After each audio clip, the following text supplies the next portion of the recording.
Welcome to the United States Military Academy in West Point, New York for this edition of the CSFL, the final game of the season as we begin the next chapter of the best rivalry in all of sports. It's the Army Black Knights, it's the Navy Midshipmen, here with KnightVision on YouTube. Hello again, everyone. Welcome to Shea Stadium. I'm Andrew Van Keur alongside Ross Graham. And Ross, once more, the kings of sprint football prepare to take the field and determine a champion. That's exactly right, Andrew. I'm so glad to be here. This is the sixth straight matchup in the CSFL championship between the Black Knights and the Midshipmen. A year ago, we were in this exact same spot. November 16th, the Black Knights prevailed 21-16. Here's another matchup at Shea Stadium once again for the CSFL championship between the two best teams in the league. So Army did indeed win the toss. They will defer to the second half. The Midshipmen will receive the opening kickoff. And as we get set for action here at Shea, Cueto is ready to kick it away.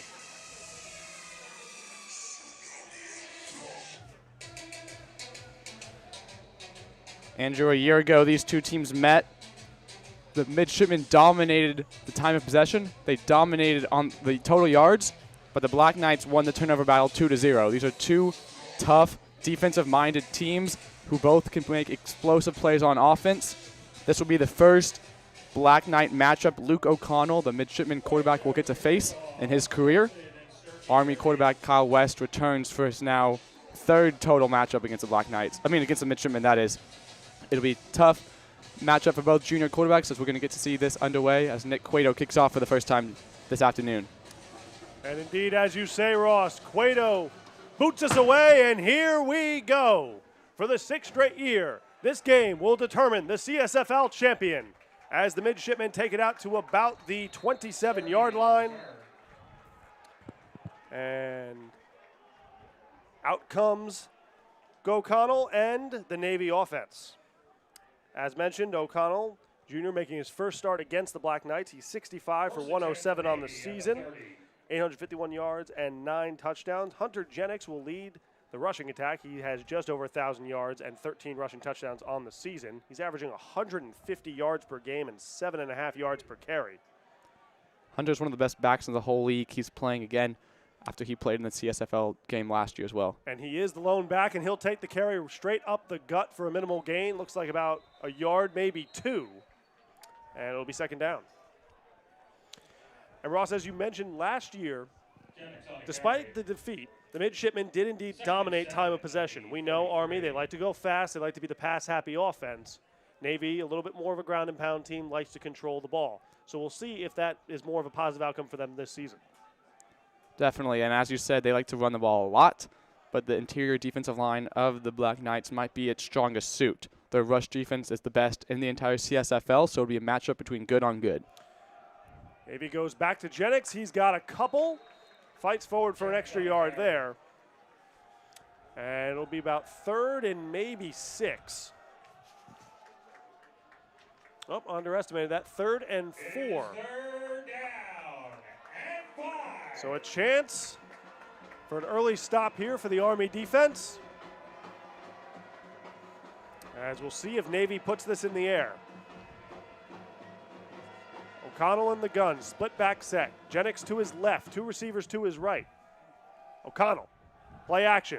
Quick out route to the right side, he's got it. Did he get enough for a first down? It looks like he did. And indeed, the completion to Jake Berger. His first catch on the day and a first down for the Midshipmen.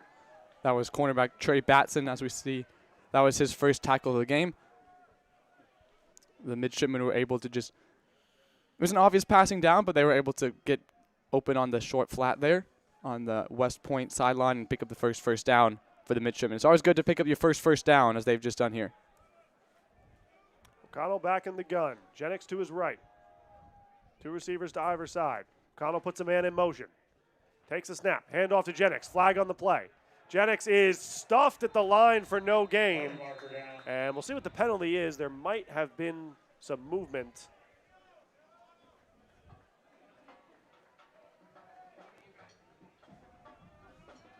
As it's going to be an offside on the Black Knights. That's the first penalty of this game.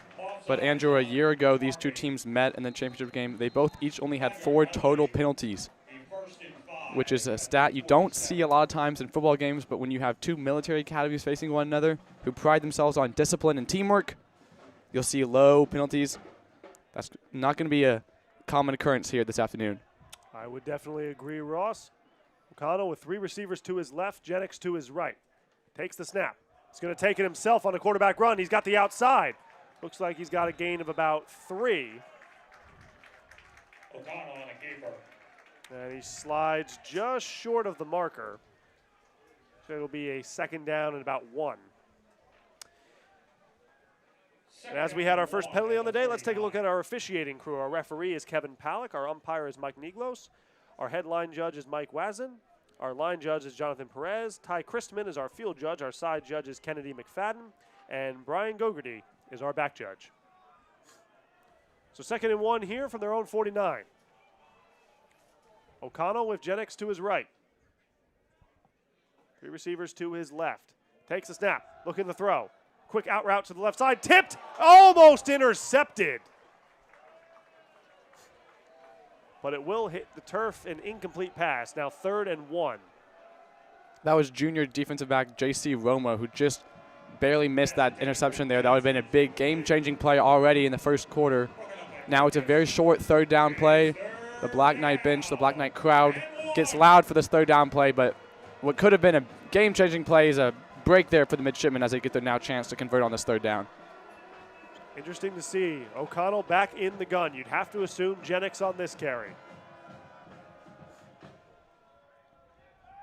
Takes the snap. Hands off to Jennings.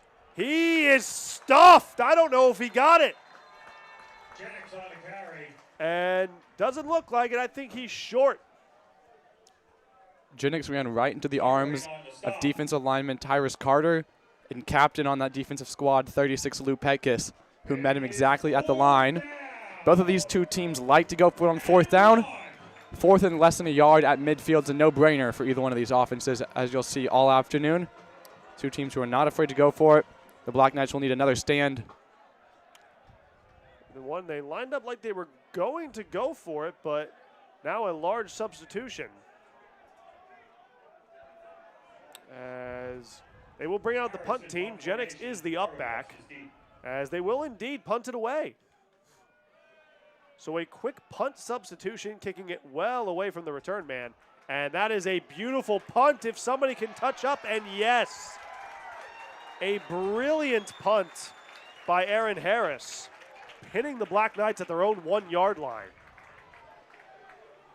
That was a fun turn of events there.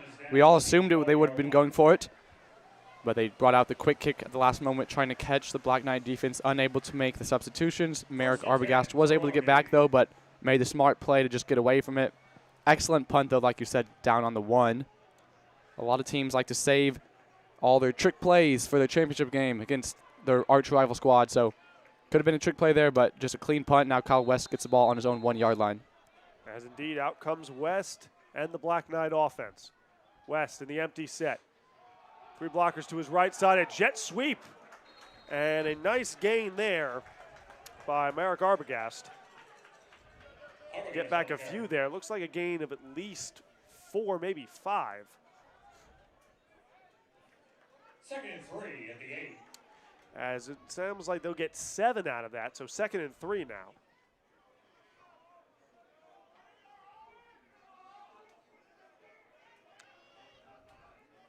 West split back set. So motion McFadden up towards the line. 3 receivers to his right, puts Ross in motion. West pumps to Ross, fires, looking for McFadden, incomplete. Pass intended for McFadden is incomplete. Carson's been one of their main receiving targets all year. As I've mentioned in previous games, Carson was a quarterback a year ago. Now he transitioned to wide receiver, and him and Kyle have been a strong connection all season long. As now they're going to come up with their 3rd down and short. They want to convert here to prevent a quick 3 and out deep in their own territory. 3 receivers to his right. Arbogast, the lone man, to his left. Puts a man in motion. West takes the snap, looks, scrambles to his right side. He's going to pull it down and run for it, and he's just got enough for the first down. West on the keeper. A year ago in this championship game, Kyle ran for 38 yards. It's a guy who's not afraid to run when necessary. And when you have a defense as good as Navy, who has defensive backs as good as Navy, as we see on this replay again, Cal will be smart to be able to get away, as he did there, picking up his first down of the game. Did a great job there. Identifies the man coverage, sees there's nobody left spying him. Picks up a nice scramble there for the first down. West motions a man to his left. Hand off to Ross. Ross takes it up the middle for a modest gain of about 3. Ross on the carry.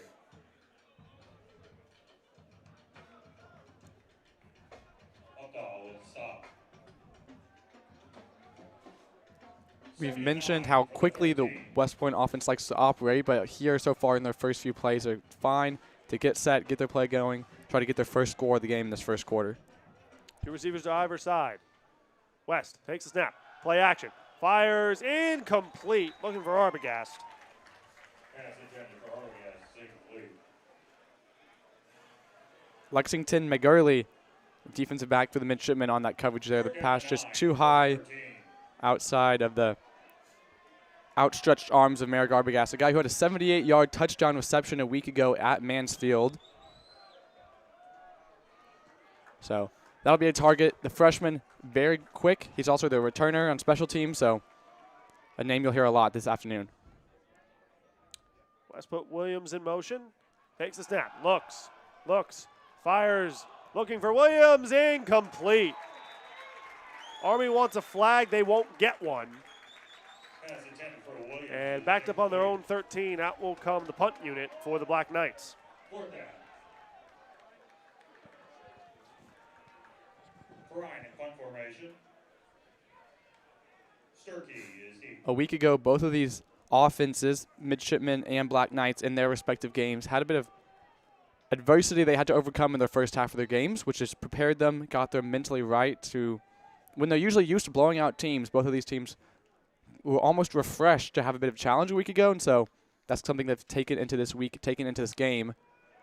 As the punt is away, fair catch called for by the midshipmen. And they'll take it at about the Black Knight 49.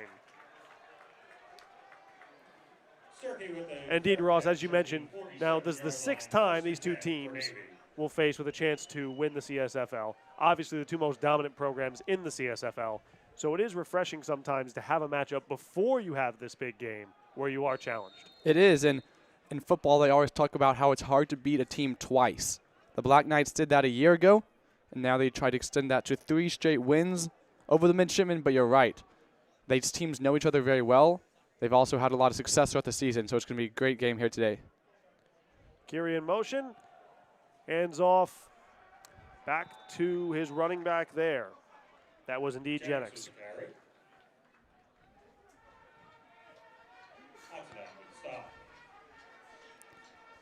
That was Jake Oxidine, 93, their defensive end, on that tackle.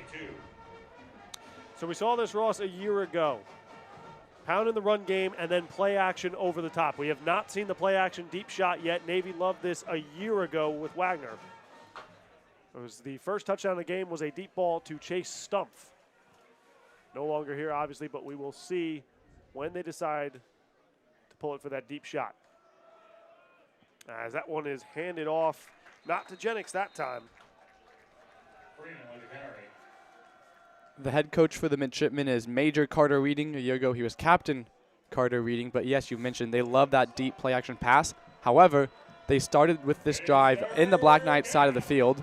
They are more than content to let this clock run. They're more than content to keep pounding the ball away. So far, they've had success in the ground with their running backs, and they're going to keep going that so far until they can get a stop. Connell in the gun, split back set. Jennings to his left, Freeman to his right. Takes the snap, hands it to Jennings. No, takes it himself. O'Connell on the keeper. A well-executed read option there. Looks like it's going to come up short. Indeed, he will be short. Looks like it'll be 4th down and just about a yard to go. And 1 On the last 2 times the midshipmen faced a 3rd down and 1, it was the Black Knight captain Lou Petkis on that stop. Their best defensive player, the guy you want making those plays, as now the Black Knights will need to look for another stop on this 4th and very short. O'Connell under center, 2-back set. Jennings in the fullback spot. QB sneak up the gut. It'll depend on the spot. But it looks like the back judge is indicating a first down. As indeed, the chains will move. First down for the midshipmen. First and 10 for Navy at the 36.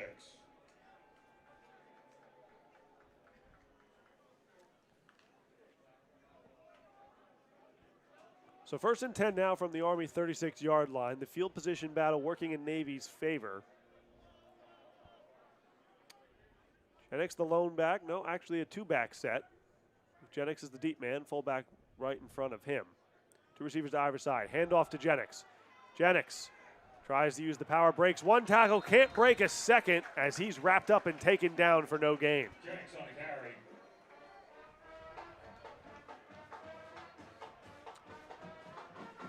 Allen with stop. 2nd and 9 at the 35. This is what Coach West and his defense are going to want to do here, as we see. Originally, Jennings is hit behind the line. If you can stop the midshipmen on 1st down and 2nd down, keep them behind schedule, as they say, to advance the chains, it's going to force that pass game, as it looks like they come out with trips left as more likely passing down here. Indeed, 3 receivers to his left, as well as Jennings. Carry the lone receiver to his right. Hand off to Jennings. Jennings makes some room, runs over an Army defender for a modest gain of about 5. Petkis with the stop. That was Lou Petkis and Mason Berryalt on that stop, as Jennings was able to get through the first line of Black Knight defenders, and it took the safeties to get him down. So 3rd and 2 now at the Black Knights 28. 4:44 to go here in the first.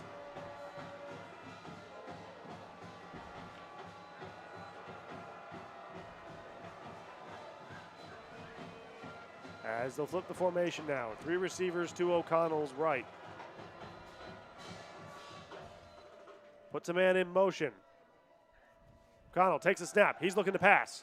Steps up. Here comes the rush. He scrambles out towards the left side. Looking, fires deep down the side. It's caught! Touchdown, midshipmen! That's sophomore wide receiver Jake Berger. We have a late penalty. Probably going to be some celebration there at the end, but that was perfect. As you mentioned, they love those play-action passes. They were able to catch the Black Knight defense playing 2 over the top as they were trying to prevent a 3rd down conversion in short. But that was a perfect play there by Coach Reading to get his star receiver, Jake Berger, open and scoring a touchdown, as we see on this play. As indeed we take another look, a great job by O'Connell scrambling to his left, able to flip his hips and fire a laser right to Jake Berger, who was able to scramble into the end zone for the midshipmen's first touchdown of the day. Dead ball, unsportsmanlike conduct against Navy following the play will be enforced on the kickoff.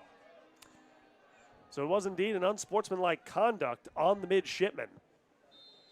That'll back them up 15 yards on the kickoff, which will give the Black Knights a chance to have excellent starting field position on their next offensive drive.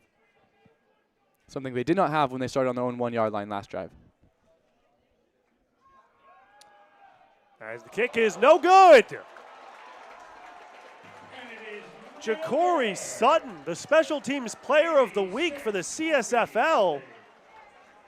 And Ross, I'm not really sure what happened there. I think he might have just overran it. It might be. I'm not sure if he tripped up a little bit, but you're right. Sutton was special teams player of the week for the CSFL a week ago. Very uncharacteristic, but at the end of the day, you brush that one off and you move on. The nerves and the stress of this game are certainly higher than they are in any game these players will face. But you're right. I'm not sure. I didn't catch that one there, but still, nonetheless, the midshipmen are happy to come out with a 6-0 lead to start the game. As you said, a 6-0 lead for the midshipmen. 4:15 to go here in the first. So the unsportsmanlike penalty will be enforced on the kickoff. Army looking for some favorable field position on their next drive. The midshipmen do lead the all-time series against the Black Knights with a record of 49 and 41-1. The midshipmen are 28-24-1 in games away from Annapolis, 16-17-1 against the Black Knights in true road games here at West Point. Sutton to kick off. Williams is deep. And as we mentioned at the top of the broadcast, Army looking to make it 3 in a row if they can win this year.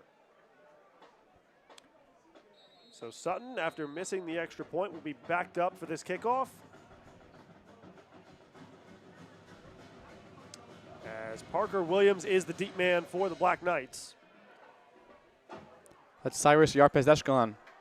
As Yarpezeshkan takes it up the middle and will be taken down at about the 43-yard line. So Army will get it at about midfield. As back out comes West and the Black Knight offense. We'll see if they can get that screen game going, Ross. They were not able to in the first drive. That's true. This is a net 43-yard difference in starting field position. First and 10 for Army. As we see now, Gabe Bolivar, the sophomore running back, coming out to start this drive, along with Merrick Arbogast, Kason Mackey, Parker Williams, and Carson McFadden at the wide receiver spots. West with 2 receivers to either side, Bolivar to his right. West takes a snap, rolls towards the right side, throws quick, and a nice pitch and catch there for the Black Knights. Carson McFadden on the reception, just short of a first down. There's no one better on this team at their short routes, there's quick passes that Kyle West, Carson, we saw there. The passing game, like you said, they haven't gotten a lot of that going so far, but that's something they're going to want to keep going here. As taking a look, a great route there by McFadden. So it'll be 2nd and 3. West puts Bolivar in motion. Quick pitch to him. Bolivar wrapped up and quickly taken down. Bolivar on the carry. As that was Seamus Carrasco, the midshipman captain, with the first contact there. 3rd 2 at the 48. So it'll be 3rd down and 2 now. And we'll see what the Black Knights have up their sleeve. The senior number 2, Stephen Craig, is also checked in one of their special packages they like to have on running downs and passing downs as well. West with an empty bag set, puts Arbogast in motion, fakes the jet, takes it himself. On the cue keeper, does he have enough for the first down? It will depend on the spot. And it looks like, yes, it will indeed be a Black Knight first down.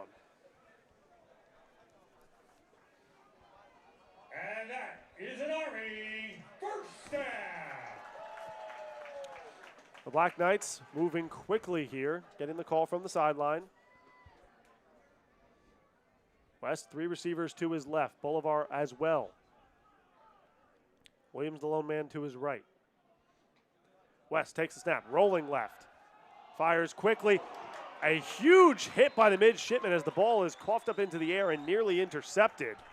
And now there's a flag on the field. That was their star, Seamus Carrasco, on that huge hit. The ball bounced straight up into the air. Fortunate for Army that ball hit the ground. It was not intercepted. But yes, we'll see if this is a dead ball penalty or if this is a defensive live foul penalty. We'll wait and see what the officials declare.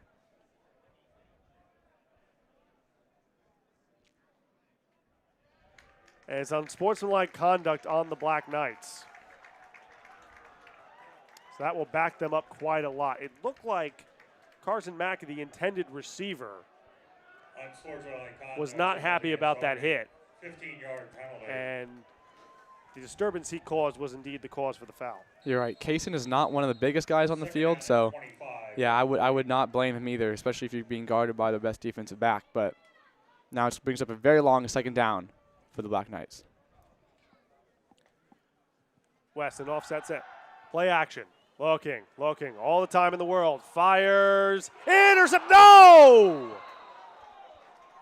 Overthrew McFadden. Nearly an interception and possibly 6 for the midshipman. But the DB unable to hold on there. So Army catches a huge break, and it'll be 3rd down. Huge break. That was Owen Urker there, as we see on this replay. He basically took 5 steps, it almost seemed like, with the ball, but just was unable to keep it. He was looking all the way down to that end zone before he was able to secure the ball. So very, very fortunate break for the Black Knights. Very sad there for the senior Owen Urker there, but great defensive play as now the midshipmen are trying to get the offense off the field here. West takes it. He's going to take it himself. Quarterback draw. Stood up and wrapped and taken down. So nowhere near enough for the first down there, just trying to get better field position, hoping to pin the midshipmen deep on this punt, as we're just over 2 minutes to go here in the first. After a very promising start with great field position and a couple first downs, ultimately those personal fouls always hurt drives. It's really hard for offenses to catch back up after that. So now we'll see Alex Perrine come out for his second straight punt to start this afternoon for the Black Knights.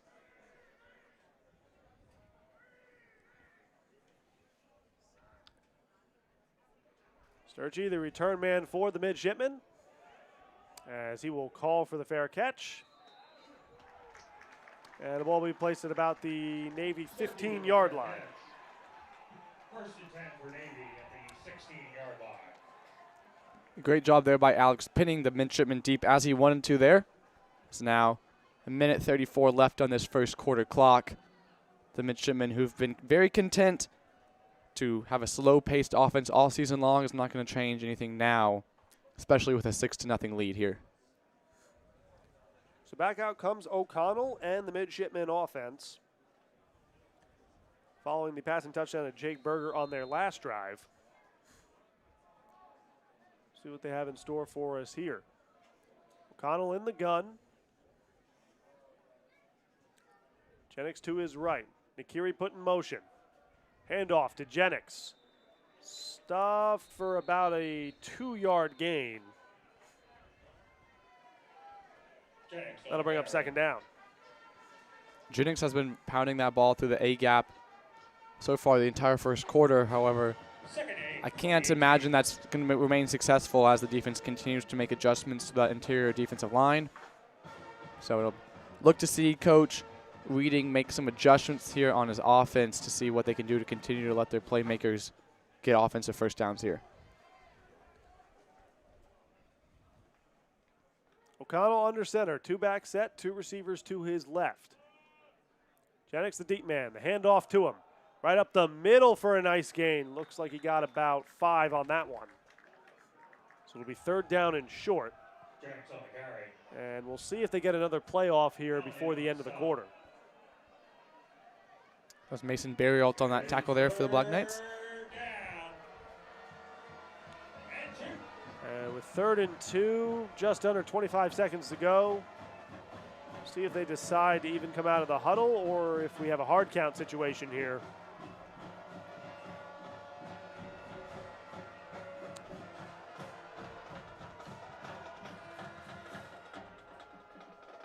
Connell in the gun, Jennings to his left. Takes a snap, handoff to Jennings. He's got running room. Jennings towards the right side. Jennings has open field. He's down the sideline. 40, 30, 20. Taken down at the 18. And as time expires in the first quarter, the midshipmen have all the momentum. As we'll rejoin you in 30 seconds as they flip the field here at Shea. Don't go anywhere. Navy 6, Army nothing. We'll be right back. You are watching Night Vision on YouTube. The Army Black Knights, nothing.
Give a round of applause and appreciation for Mr. David Hutton.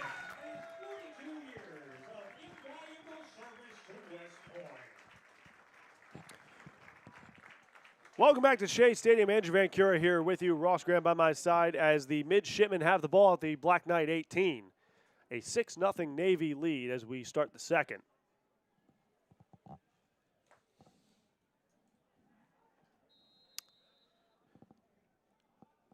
First down and And if 10 you're just for joining Navy us, at the a 18. long run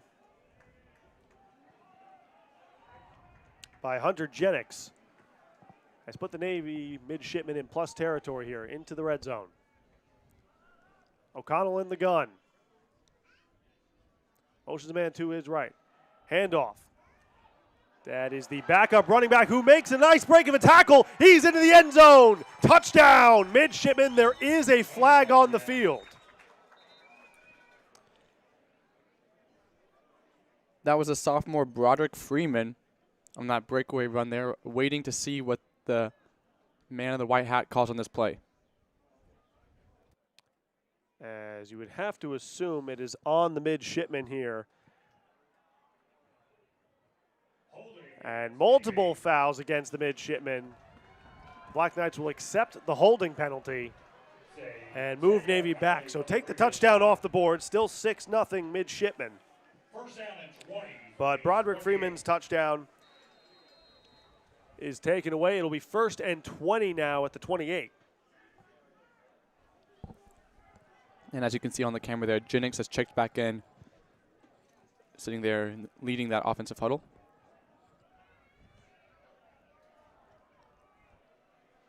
Connell in the gun. 2 receivers to either side. Jennings to his left.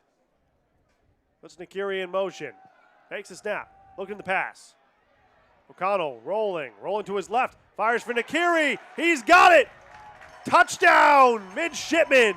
2 years in a row. Biamunga Nakiri with a receiving touchdown for the midshipmen puts them up 12-0 here in the second. You're right. Nakiri had a touchdown in the game last year in the fourth quarter, and as we just saw there, he had a mismatch there lined up against a West Point linebacker, able to showcase his speed there and outrun the linebacker and able to pick up another 6 points on the board for the midshipmen. And with the missed extra point on their first score, the midshipmen will go for 2 to try to gain the 14-point lead. Connell, quick pitch.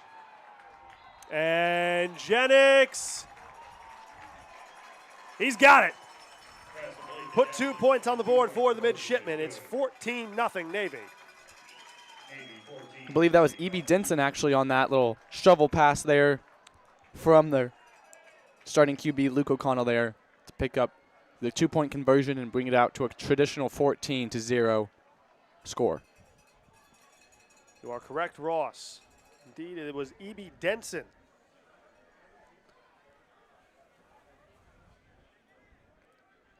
So a 14-0 lead now for the midshipmen. What adjustments do you make here if you're the Black Knights? Yes, I think it starts with their offense. Their offense gets going, their defense gets hype, the crowd gets hype, the band starts playing.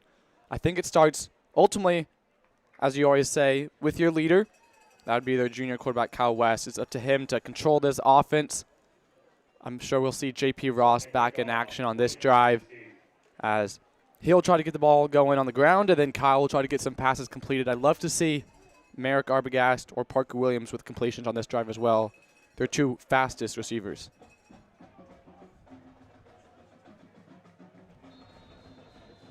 So Sutton ready to kick this away once again.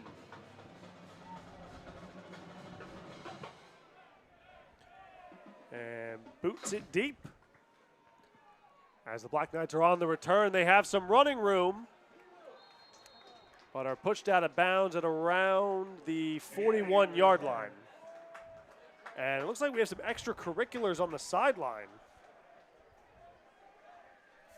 That was returned by their speedster, Caleb McGarity, number 21. But you're right. Anytime you go to that opposing sideline for either team, there's going to be a little bit of shuffling, as you would imagine, between some arch rivals. But tremendous return here as we see Caleb returning here, showing his speed, showing his agility there. Gets pushed out of bounds on that Navy sideline as now Black Knights take over again near the middle of the field. West in the gun, Ross to his left. Low snap, handoff to Ross. He is blown up in the backfield. Sam Stotler, number 8 linebacker, was one of the first midshipmen there, along with Jensen Boyd, their defensive tackle, to stop JP in the backfield there. It's going to bring up now second down behind the chains with about a 4-yard loss there on first down.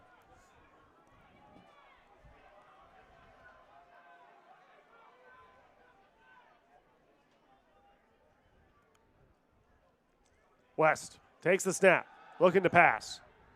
Fires quickly, too high for Arbogast.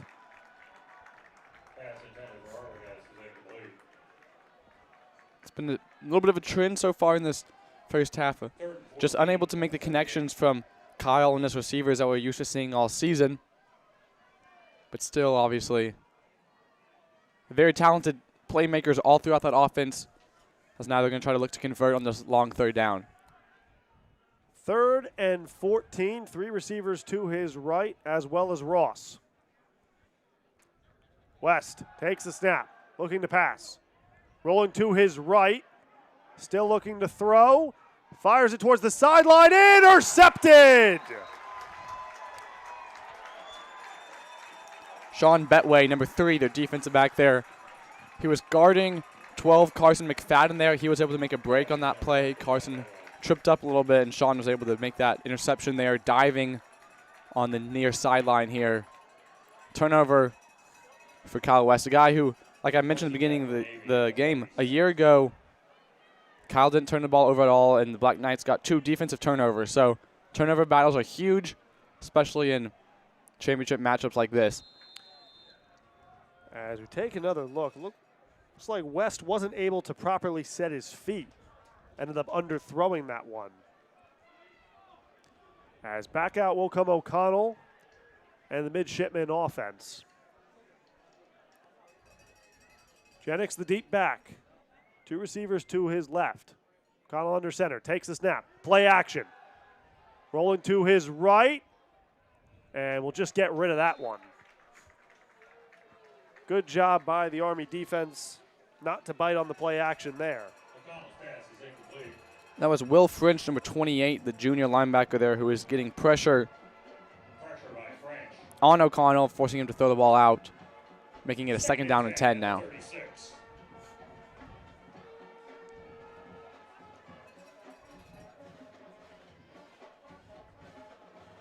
So 2nd down and 10, 13:41 to go here in half number 1. 3 receivers to his right. O'Connell takes the snap, looking to pass.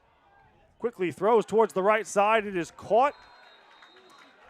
As receiver is wrapped up and taken down is E.B. Denson. Pass complete to Denson. That was Picked up a JC. gain, looks like about 6. French in on the You're right, 3rd down and short now. You're right, Andrew, there. That was JC Romo on that tackle there. 3rd down. Defensive back who followed EB across the entire field. 3rd down and short now coming up for the midshipmen. So just to see an uncharacteristic drive for the midshipmen so far, 2 pass plays in a row. Jennings to the right of O'Connell. We'll see if they go to him here. 3 receivers to his left. O'Connell puts a man in motion. Takes the snap. He's going to take it himself up the middle. Wrapped up by the legs. Did he get it? It's going to be a yard short. Ran right into the star defensive lineman for the Black Knights, 94, Ty Carter. So Carter with a great play 4th down. as looked like at first Navy was going to bring out the punt unit, as indeed they do. Midshipmen are content with their lead, don't want to give the Black Knights the ball on their own side of the field. Merrick Arbogast set to receive here. As Arbogast takes this one at about his own 5, makes 1 man miss, makes 2 men miss. He's out towards the left side, wrapped up and taken down at about the 23-yard line. Arbogast on the return. So nice job by Arbogast there to make something out of nothing Bradshaw with the stop. and at least put the Black Knights in reasonable starting field position. We'll look to see which running back comes out here. There's number 7, Gabe Bolivar, This is the chance. Coach Sala is offensive coordinator, his team here with Coach Wick and Coach West. This is their chance to get the ball rolling. This is their chance to take a deep breath.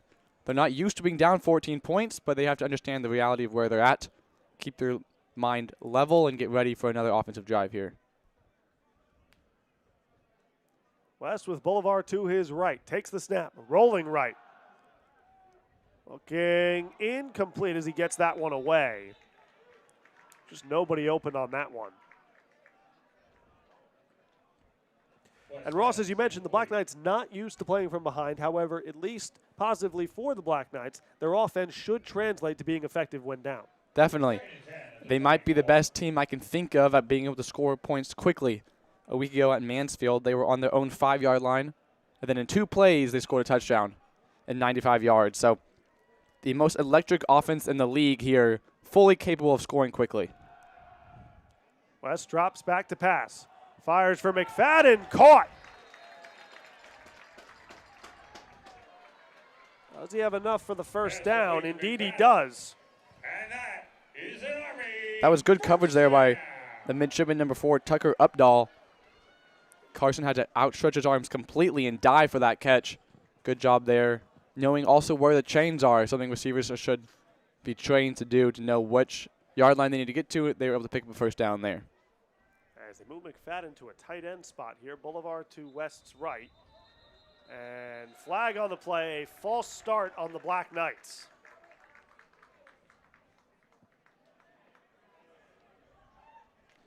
Self-inflicted wounds have definitely been the story for the Army offense today. It has. There's been a few times where now they've been behind the chains because of their own penalties, something that's hard. No offense likes to deal with that, but it's up to them now. Like I said, it's always next play. Coach West always says next play. It's next play for them. Bringing up now first down and 15. West out of an empty set here. First down and 15 from his own 29. West. Here comes the rush. Fires quickly. Caught. Kason Mackey. As Kason Mackey on the reception. It's a little bit of the yardage back there. We'll see where they spot it. It'll be second down and 9. At the 35. Just under 11 minutes to go here in the first half. Here we see again the little in route from the inside receiver position there by Kason, guarded by 8 Sam Stotler for the midshipman. West firing quickly towards McFadden. Incomplete, nearly intercepted.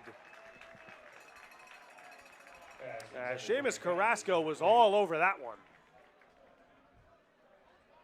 Broken up by Carrasco. So third down and 9 on their own 35, 10:32 to go. Third 9. JP Ross checks in for this third down play.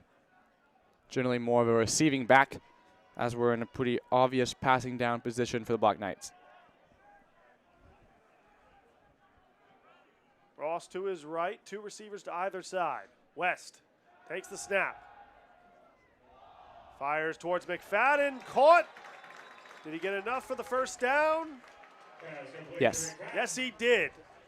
And that is an Army first down.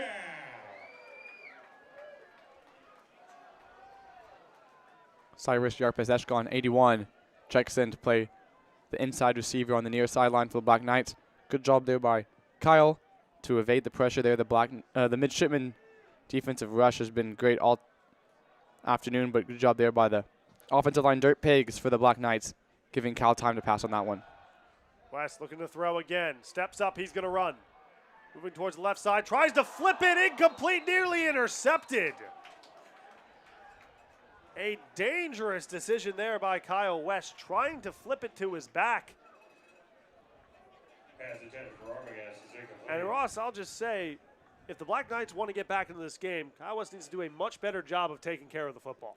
Yes, it's hard. This is the best pass rush Kyle West has faced, as you could imagine. That defensive line is led by stars all over that midshipman defense, but you're right. That was a risky play there. Merrick was open, but like I said, the speed of the midshipman defense is stellar.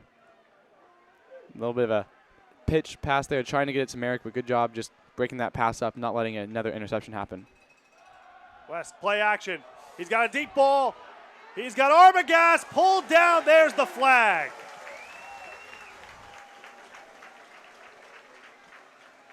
That was Lexington McGurley on the defensive coverage there for the midshipman. That was Merrick. That's actually the exact same play the Black Knights had a week ago when Merrick scored a 78-yard touchdown reception. That was hard, though. They're going to say Lexington was there just a few split seconds too early, didn't get his head around. The timing for those defensive backs on deep passes are so hard. Got to give a lot of credit for those defensive backs, but ultimately pass interference call there against the midshipman. Sometimes in a situation like that, the deep pass is given up.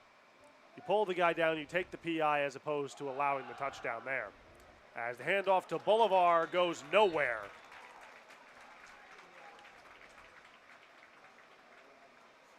Bolivar on the carry. As the midshipmen take down the Army back for maybe a gain of 1. Second and 11. In fact, he'll lose 1. It'll be second down and 11.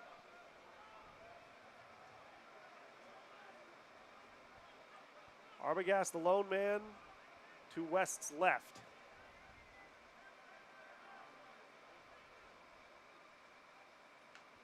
West takes the snap. Looking to throw. No one open. He's going to pull it down and take it himself. Slides. It's maybe a gain of 3.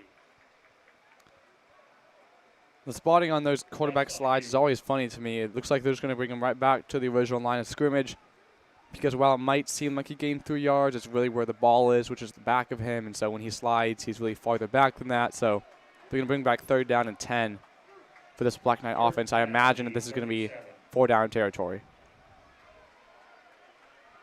Ross checks back into the game. Black Knights with trips right. West puts a man in motion. Takes the snap, looking to pass. Quick towards his right side. He's got Mackey.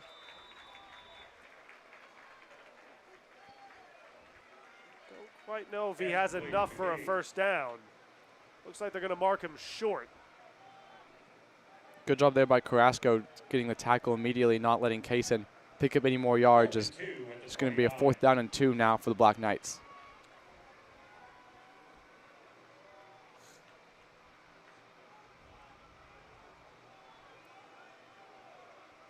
$7:45 to go here in the first half.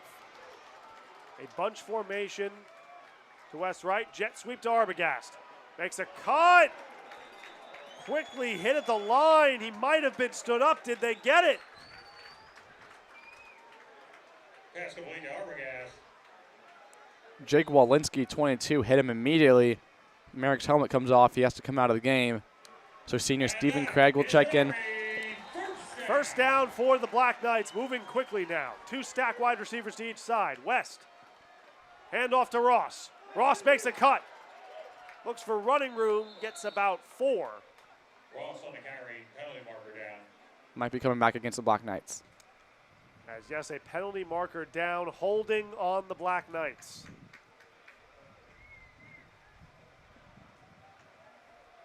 Again, Ross, these self-inflicted wounds. Every time the Black Knights offense gains some momentum, an ill-timed mistake. It's uncharacteristic. Both of these squads have had more penalties than they're used to all season, but like I said, the adrenaline's going, the hype is crazy, the band's playing, you want to get going, you want to get your team the lead here, but you just got to stick to your fundamentals and know what to do here as well. West rolling left. Tries to flip it for Arbogast, incomplete. Pass intended for Arbogast, incomplete. They've been in this spot multiple times, unfortunately, this afternoon. 2nd down and very long. They're converting a first down is going to be all the way at the 16-yard line as they're back behind the 35. So interesting to see here what Coach Sala and the offensive coordinator is going to draw up for the Black Knights. West takes the snap, play action. Looking to pass, looking for Arbogast. It's caught! Can he stay in bounds? He can! Touchdown! Merrick Arbogast gets the Black Knights on the board. Talk about a breakout player. I remember talking to Merrick coming in, starting his freshman year. He was told to be put at punt returner. He hadn't done it in 2 years. A little nervous, but he executed perfectly. A week ago, he led the team with 98 receiving yards, and here we go. His first matchup against the midshipmen, but Merrick is the first Black Knight on the board this afternoon. Great play there by the freshman speedy receiver, 22, Merrick Arbogast. And Cueto now on for the extra point. Snap good, hold good. Cueto boots it through. We've got a one-touchdown game. 14-7 midshipmen. 6:41 to go in the half. Now this is where some tactics starts coming into the game. Some sports football tactics. As we mentioned, Army won the toss. They deferred, as we see here on this replay. Deep pass there, Merrick was able to maintain composure and control of the ball and score, keep his feet in bounds. Here's when the tactics come in. The Black Knights won the toss. They like to defer, so they will receive a second half kickoff. There's 6:41 to go in this first half, and the midshipmen are set to receive. The midshipmen are very content to let the clock run, especially knowing the Black Knights will return the kickoff after half. So this is when you have to start playing a little bit of tactics. What are we going to do here? The Black Knights are going to look to get a stop and keep some time on the clock to try to put some points on the board before half.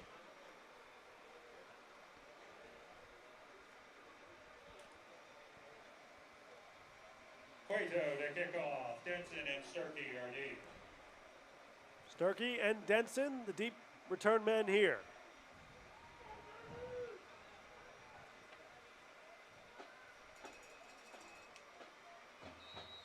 As Cueto sets and is ready to boot it away.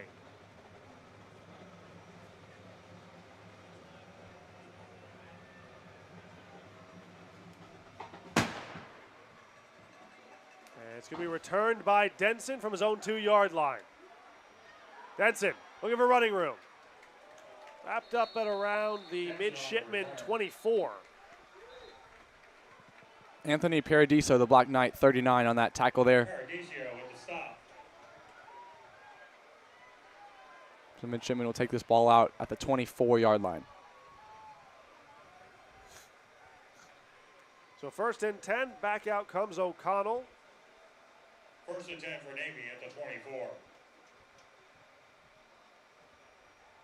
As you have to imagine, with under 7 minutes to go here, we will see a healthy dose of Hunter Jennings.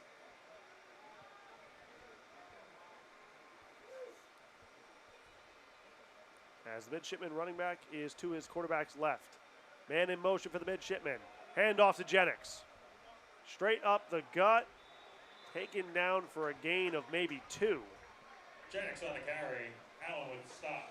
It's been an interesting play design.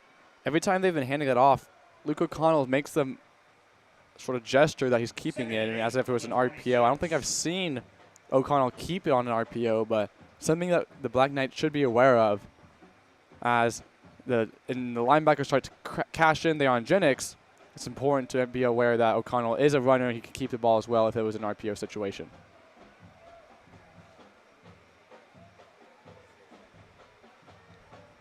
O'Connell, it's a man in motion. Hand off to Jennings, left side. Jennings looking for running room. Jennings working towards the outside, wrapped up for a loss. On the carry. That was Mason Barrialt, I believe, along with J.C. Romo. Mason's the strong side safety there, but he was able to make it all the way to the weak side line there and tackle for loss, as we see here again. 31, Mason Barrialt, trip him up there. He's been all over the field.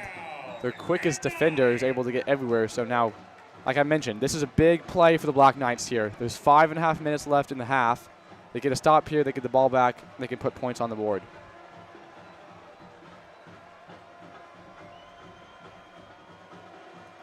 Two wide receivers to either side. O'Connell takes the snap, looks to pass. Shots back, fires, left side, Nakiri incomplete. William French there, 28, able to knock that pass away at the last second. Stopping the clock, which is big. 5:03 left in the second quarter now. Caleb McGarity, who had that big kick return a few drives ago, is now going to be set to return this punt. 5 minutes left, exactly how Coach West would have wanted his defense to operate. only allowing about a minute and a half to come off that second quarter clock.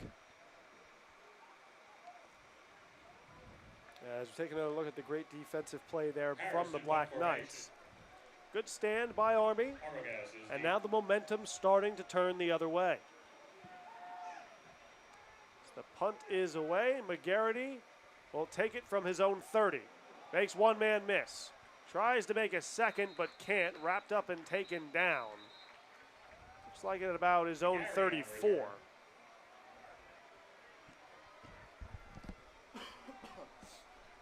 The beauty of this situation is that 4:54 is still a lot of time. It's not only a passing situation. You expect them to use their usual hurry-up offense for the Black Knights, but when you have 3 timeouts in 5 minutes and the clock does stop to move the chains, you do have plenty of time to use any play really in your playbook you wish.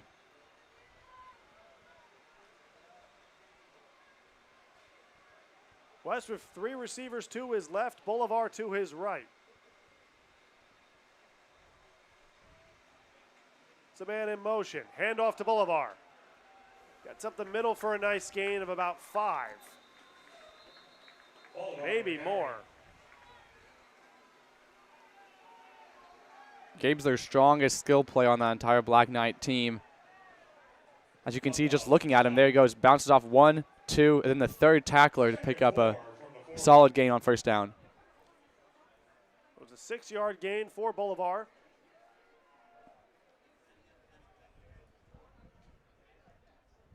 As the offense gets set quickly, 4:19 to go. West looking to pass, rolling towards his right. Fires incomplete. Pass was in the direction there of Merrick Arbogast, but Christian Conley was there with pretty tight coverage. Good job just getting that ball away, making sure you still put it near enough to a receiver so you won't get a intentional grounding there. Now it's a 3rd and short here. Big conversion upcoming for the Black Knights, as the midshipmen are also going to want to get a stop here to get the ball back before half. See often the rollout passes from West in this Army offense. They have not been as effective today. Navy's pass rush has really done a good job of forcing Kyle to get the ball out of his hands quickly. West drops back, looks to throw over the middle for Williams. It's caught. Might be just short of a first. Just going to be a 1, maybe 2-yard reception there for Parker. We haven't really seen him get going, but as out will come the Army punt unit. 4th down and 2 at the 42. So with 3:45 to go, Navy will not use a timeout.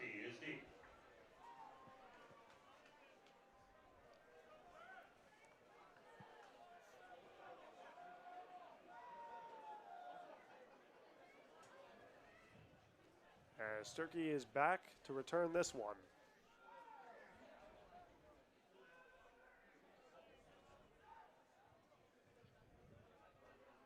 And the punt is away. No rush that time from the midshipmen. Fair catch is called for. They'll get it at about the 27. Sturkey with the fair catch. And now with 3:13 to go, Navy has some time to generate offense. that's right. That was a good decision there by Grant Sturkey to fair catch that one. You're right. There's 3:13 now for the midshipmen with 3 timeouts. But this is also a team, as we've said, has liked to chew clock. In this scenario, they're going to go opposite of that. And so when a team has to go outside their comfort zone and change their pace of play, a lot of times it's challenging. So we'll see what the midshipmen have in store here for this 30-minute drive they're trying to orchestrate here. Connell, 3 receivers to his right. Takes a snap. Hand off to Jennings. Wrapped up, taken down, was looking for a bounce to the outside, didn't get it. As Jennings is wrapped up for a gain of maybe 1. Tom Golio there and Cam Allen, a right side defensive line there, able to stop Jennings once and then stop him twice, only allowing a 2-yard gain for Jennings. Not seeming to be in a hurry here. The last thing the midshipmen want here is to give Kyle West the ball back. So I assume will be very content to let this clock run. as they'll take it down to the 2:30 mark. And in motion, O'Connell looking to pass. Pass back, rolling, wrapped up and taking down. The Army pass rush gets home. And a timeout called by the Black Knights, as they're going to try and see if they can get this ball back with hopefully around 90 seconds. That was the first sack by the Black Knights this afternoon. That was Ty Carter primarily there, as well as Cam Allen. That was great to see, as we, like you just said, there's 2:12 left now. Here we get to see the replay here, as Carter's able to break free and Cam and him able to sack O'Connell there for a loss. So interesting play call. It's a very long third down now, and you also have the 2-minute warning in your back pocket. So we'll see what the midshipmen call here on this long third down play. Ross, I think you would agree that is a good old-fashioned coverage sack there. A great job by the Army DBs in coverage, because O'Connell had plenty of time, but no one open to throw the ball to. Finally, the Army pass rush gets home. A huge play there by the defense. That's beautifully put, because those defensive linemen can't do anything if the receivers are wide open immediately. So that's a whole team sack, I like to call it. You know, the defensive backs able to maintain coverage as they needed to. Comes up now, a big third down play for the midshipmen here. Empty set now for the midshipmen. 3 receivers to his right, 2 to his left. O'Connell takes the snap. Quarterback draw right up the middle. Just trying to get his punter some more room. O'Connell on the keeper. Wise decision there for the midshipmen to run the ball. If they were to have an incomplete pass there, the clock would be stopped before the 2-minute warning. So now the clock gets down to 2 minutes as the Black Knights seek with Caleb McCarty to come out for another punt return. So we hit the 2-minute warning here at Shea, a 7-point lead for the midshipmen. And as mentioned, these two teams both sit at 7-0. This game will determine the CSFL champion. It definitely is. This is the game for the Collegiate Sprint Football League Championship game. And Andrew, a week ago, the Black Knights were on the road, and at halftime they were down 14-7. A week ago, the midshipmen were also down early in the first half as well. So these are two teams that just came off a week where they were able to regroup, watch film, and learn how do you handle being down in the first half when you're not used to it. That was the defensive answer on the back-to-back drives for the Black Knights that they needed. Now they have their time to orchestrate the 2-minute offense that Kyle West is so good at doing. Harris in punt formation. McGarity, the lone return man here. McGarry is deep. Harris back to punt it away.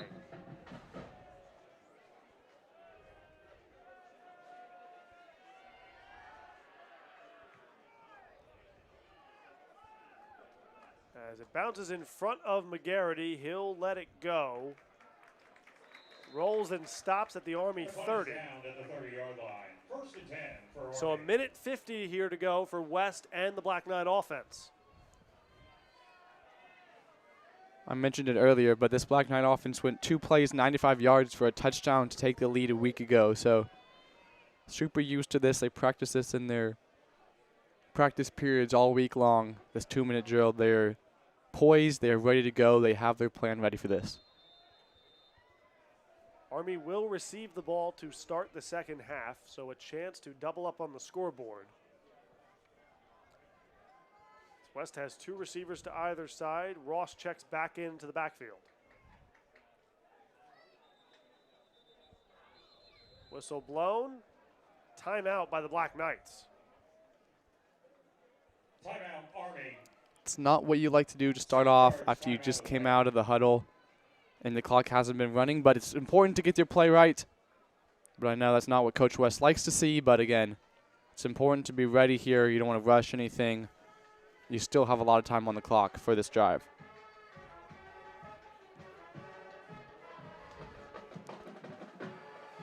So we'll see J.P. Ross leading this running back group here on this 2-minute drill. We'll see if Coach West sticks with the bread and butter in the pass game or tries to dial up something different. The connections have not quite been there despite the touchdown pass to Arbogast. The screen game has not really been effective. The quick game has not really been effective, and the rollouts have been snuffed. It's been hard. This is the best defensive back group Kyle has played in his West Point career. I'd say this midshipman defense is even showed up from a year ago on that defense backfield. So it's been a challenge for Kyle, but he's adapted and he's going to continue to learn. West drops back. Looks to pass for McFadden. Was that intercepted? It was! Interception by the midshipman. A huge play for the Navy defense. Christian Connolly on the pick. It's exactly how the midshipmen did it earlier in this quarter, diving on that near sideline and just able to overstep and get in front of the West Point receiver.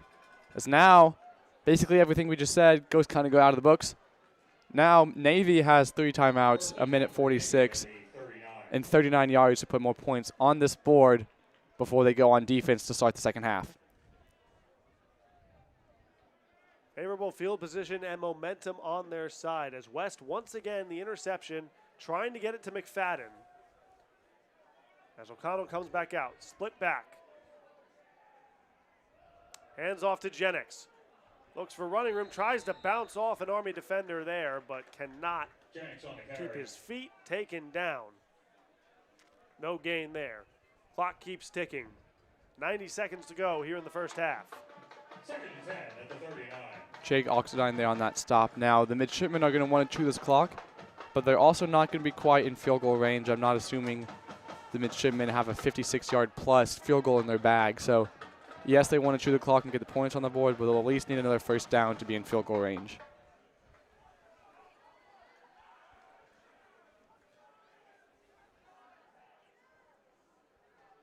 Connell takes the snap in the gun. Looks to pass, fires left side, caught by Berger. Berger down the sideline, knocked out of bounds and around the 15-yard line. Pass complete to Berger. And you were correct, Ross. Sutton's long on the season is from the 30 to 39-yard range. He has had one attempt over 40 yards. He did not get it. His long on the season being 35. So this puts them in much more comfortable field goal range. It is. Jake Berger, like we just saw there, he's been O'Connell's favorite target of this afternoon. Like we said, Sutton is the special teams reigning player of the week, but he did miss an extra point earlier in the game, so I'm sure field goal is not what the midshipmen are going to want to shoot for here. 55 seconds, all 3 timeouts. Army showing blitz. They bring the pressure. Quick pass to Berger. It is caught, and he gets out of bounds. Pass complete to Berger. This has been an exceptionally executed 2-minute drive here on a very short field for the midshipmen. It's going to be up now to the Black Knight defense to shore up a stop here. You don't want to go down at halftime by 2 touchdowns. 2nd and 4 for the midshipmen here. All 3 timeouts, so every play is available. Jennings to O'Connell's left. Takes the snap. Play action. We were out deep side. Nearly intercepted. Overthrew Berger on that one in the double coverage. Mason Berrialt right there, just in and out of his hands. He's been the best defensive player for the first half of the Black Knights. He's a guy who had a crucial 4th down pass breakup a year ago in this game in the 4th quarter, but just unable to complete that. 3rd down now coming up for the midshipmen offense. So 3rd down and 4. 46 seconds to go. Navy with all 3 timeouts.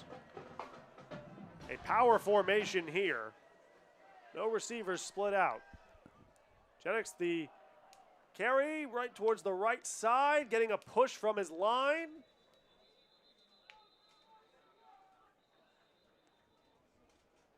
Might be just short Jennings on the carry.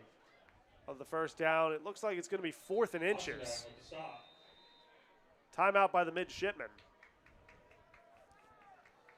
Timeout. It's going to be an interesting decision because if they were sure set on kicking a field goal, they wouldn't have called the timeout with 28 seconds left. So that's going to give the Black Knights a clue that they're going to be going for this.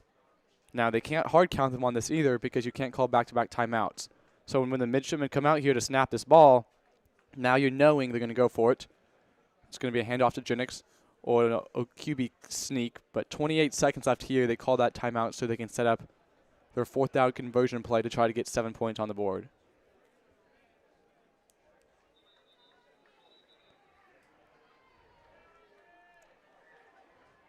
As the teams retake the field, we'll see if Navy comes out in that tight package once again.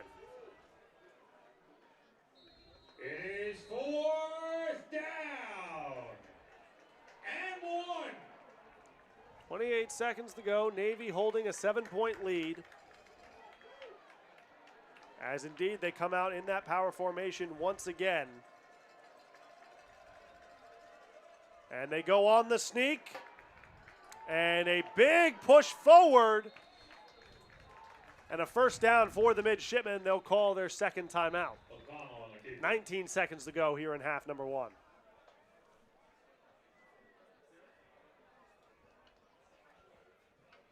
Timeout, Navy. Big defensive stop here needed for the Black Knights. It really changes how you go out of halftime if you're down by 7 versus if you're down by 14. Even if you're down by 10, that changes your plan as well. So the midshipmen want to capitalize here, as we see on this 4th down conversion play. Just a well-executed sneak by the midshipmen. A great push from that interior offensive line. And a good job by the backfield of keeping their quarterback upright. This will be first and goal from the 6. 19 seconds to go. They still have that timeout in their back pocket.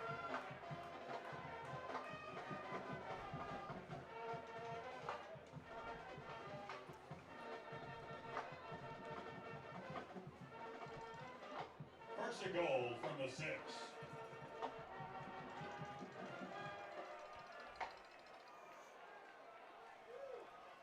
In the tight formation once again.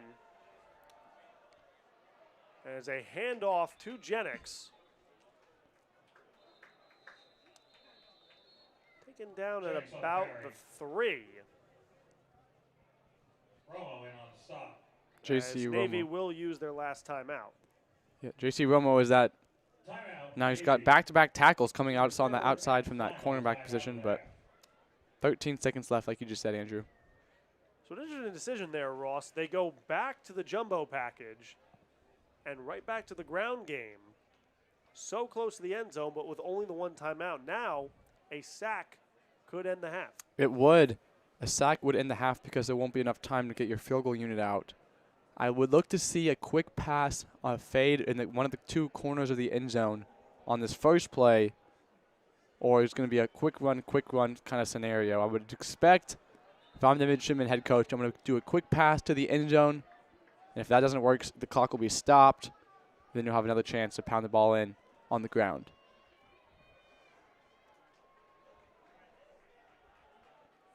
You have to imagine without the timeout, no consideration for the field goal here. Navy is going for broke. They want that 6 points. They are. This is a tough matchup. They know how good the Black Knight team is. They want to get as many points as they can. Split back set. O'Connell in the gun. Puts a man in motion. RPO. Over to Jennings. Stiff arm. Taken down. Navy's going to try to hustle. Do they have enough time? 2, 1, and that will end the first half. A big defensive stand for the Black Knights. Trying to carry some momentum. They will receive the second half kickoff. A 14-7 lead for the midshipmen. Here, you are watching the CSFL on KnightVision. Don't go anywhere. We will be right back out of half.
Welcome back to Shea Stadium in this edition of the CSFL. I'm Andrew Van Cura alongside Ross Graham.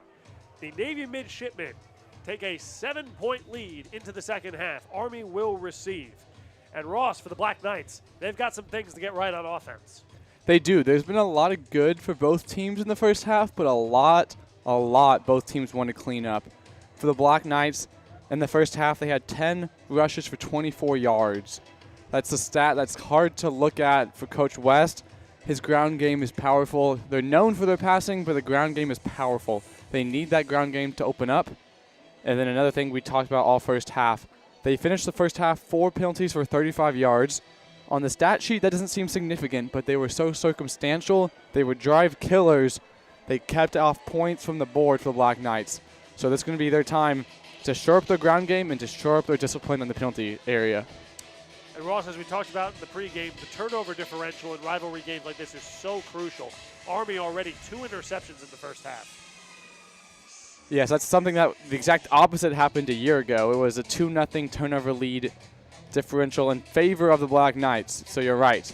It was 2 very similar plays, late rolling across to the right side, throwing a shallow pass, picked off by a near side midshipman defensive back. So the passing scheme I would expect to seem a little bit different in the second half of the Black Knights. But you're right. Turnovers are crucial. It's going to be important for both teams to shore those up in the second half. And for the midshipmen, you left with a sour taste at the end of that first half. They had gotten the crucial interception, gotten into position to at least put 3 on the board. But a big defensive stand by the Black Knights kept the midshipmen out of the end zone and held them to no points before the first half. It was. A lot of times head coaches get paid a lot of money for time management late in halves, late in games. That was a great drive, great turnover opportunity for the midshipmen. Unfortunately, they were tackled in bounds with behind the end zone, so the clock was running. They didn't have much they could do there. A very unfortunate turn of events for the midshipmen, but a very good, strong defensive stop for the Black Knights to keep the midshipmen from scoring any points at the end of the first half. And it looks like we are just about set to begin half number 2 here at Shea Stadium. The wind is picking up slightly. As the temperature has dropped, it is definitely football weather now, Ross. It is. It's getting chilly out here at Shea Stadium, but it's beautiful. You can't ask for anything better in the month of November here.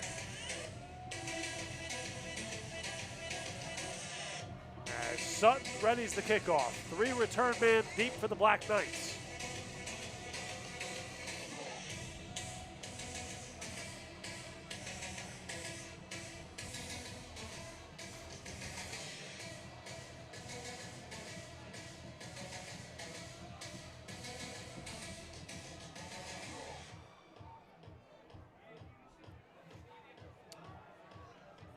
Once again, this game will determine the CSFL champion. Both these teams division winners. Both these teams come in at 7-0, but only one will leave with the championship.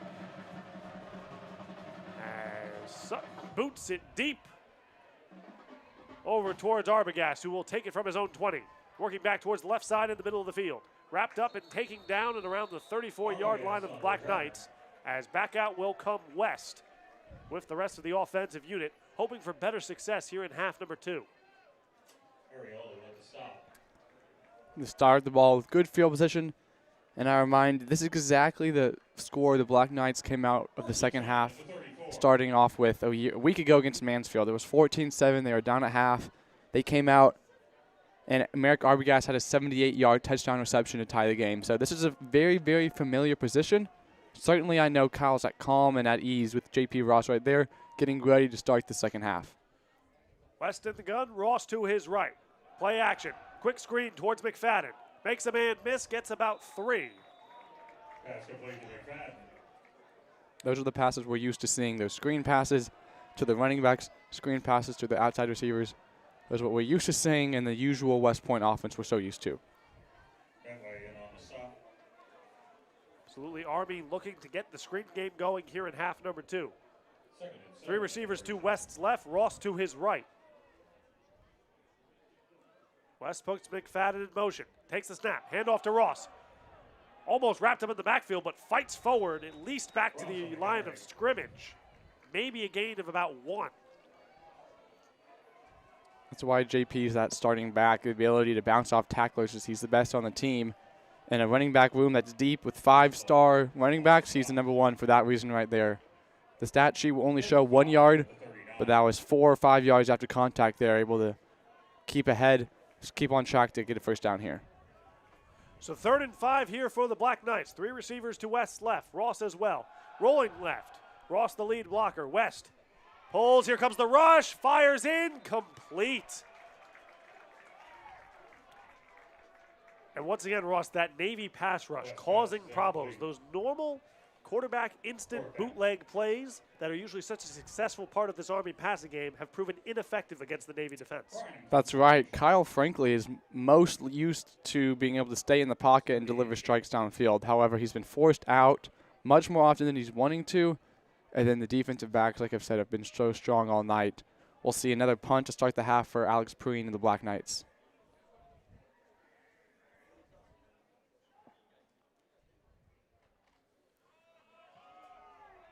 Turkey back to return. He has not returned one yet, as he won't on that one either. A fair catch called for.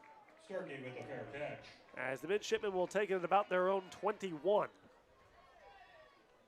So not the opening drive out of half you were looking for the Black Knights, and back out comes the Navy offense. Navy at the 22.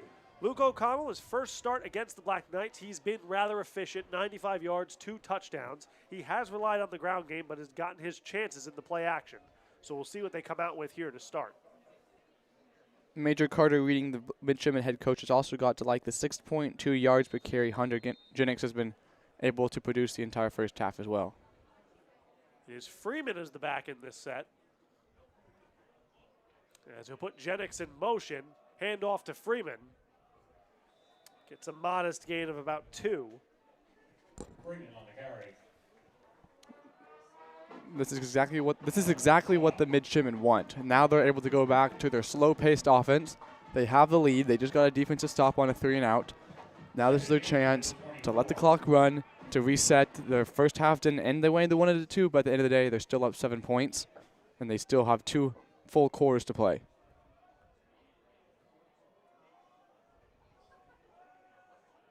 Jennings now in the slot. Freeman is the back to O'Connell's left.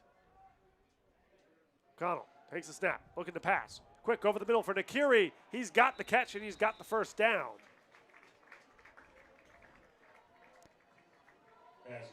That was exceptional there by Nakiri, able to find the opening in the Black Knight zone coverage there. And my apologies, Ross. He does not have the first down. They're going to mark him a yard short.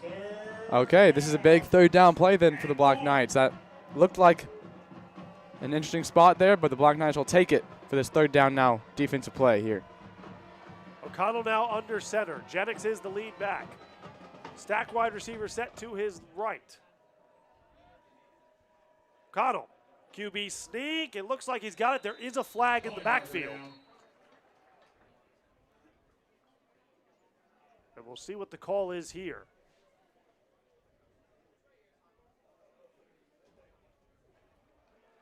And it is against the midshipmen. I just talked about consequential penalties. That's only the 3rd one of the day for the midshipmen, but hugely consequential. The QB sneak game has been very successful for them all afternoon, but now they have a long 3rd down they got to try to convert here instead. 3rd and 6. So now be 3rd and 6 at their own 26. 12 minutes to go here in the 3rd. Freeman will check out. And do we have a quick timeout call here? Or are the referees going to discuss this?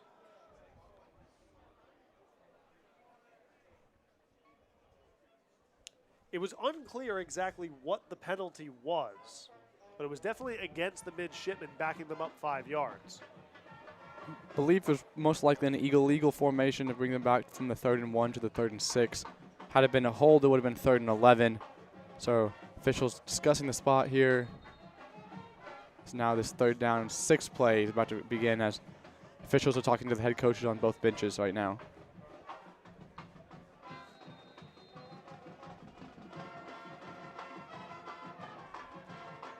As the crew has said, run the clock, play clock down to about 15 seconds now.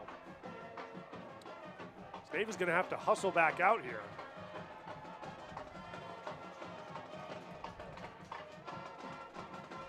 Trips towards the right side.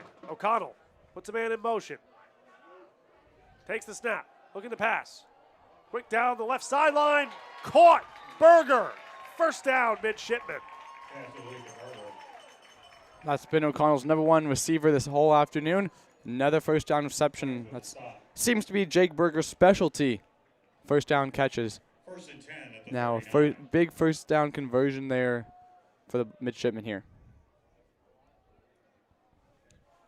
So good job by the Navy offense. O'Connell looking sharp in his first start against the Black Knights. Army has won the last 2 matchups against the midshipmen. They are the reigning defending CSFL champs, denying Navy of a 4-peat right here at Shea last season. Toss, looks like a double pass, and Nakiri is wrapped up and taken down. They went for the trick play there. It was snuffed out by the Army defense for a loss. That was big. That was big by the defensive line pursuing the pressure on Nakiri. But even more important was Mason Barrialt, Lou Petkus, J.C. Romo staying true to their receivers. As you see on this reception here, this play works so well because defensive backs cheat off the receivers and try to get a sack there. So J.C. Romo staying right on the receiver and the carrier was trying to pass to is what made that play be able to happen. So 2nd and 15 now. Jennings to O'Connell's left. Navy has definitely diversified their offensive playbook coming out of the first half. Trying some different stuff here in the second. O'Connell back to pass. Here comes the rush. He's wrapped up and taken down. The second Army sack of the game. Cam Allen on that one. Now he's 1.5 sacks in this game. That was huge. Back-to-back negative plays. All the way bringing them back to the 29-yard line, and they need to convert all the way at the midfield stripe. It's the second time Allen's gotten home today. So 3rd and 29 now for the midshipmen.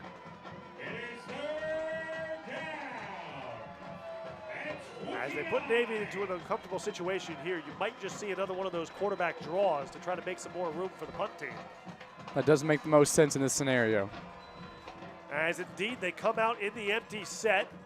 O'Connell takes the snap. No, quick pass here to Jennings. Jennings on the left side makes a man miss. He's got some running room. And he fights back to just short of the original line of scrimmage, but a flag is down right by the Navy sideline. Was there a late hit? Another flag. Oh boy. A 3rd flag. Oh no.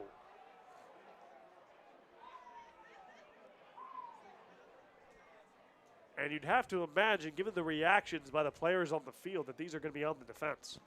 That was a lot. Some dead ball penalties here the officials are going to have to sort out. The emotions are high right now. It looked so Will French was the defensive back who made the tackle. I'm not sure if the original penalty is going to be a late hit out of bounds, but I know tempers flared there between the two teams. I'd not be surprised to see some offsetting, unsportsmanlike penalties against both teams here.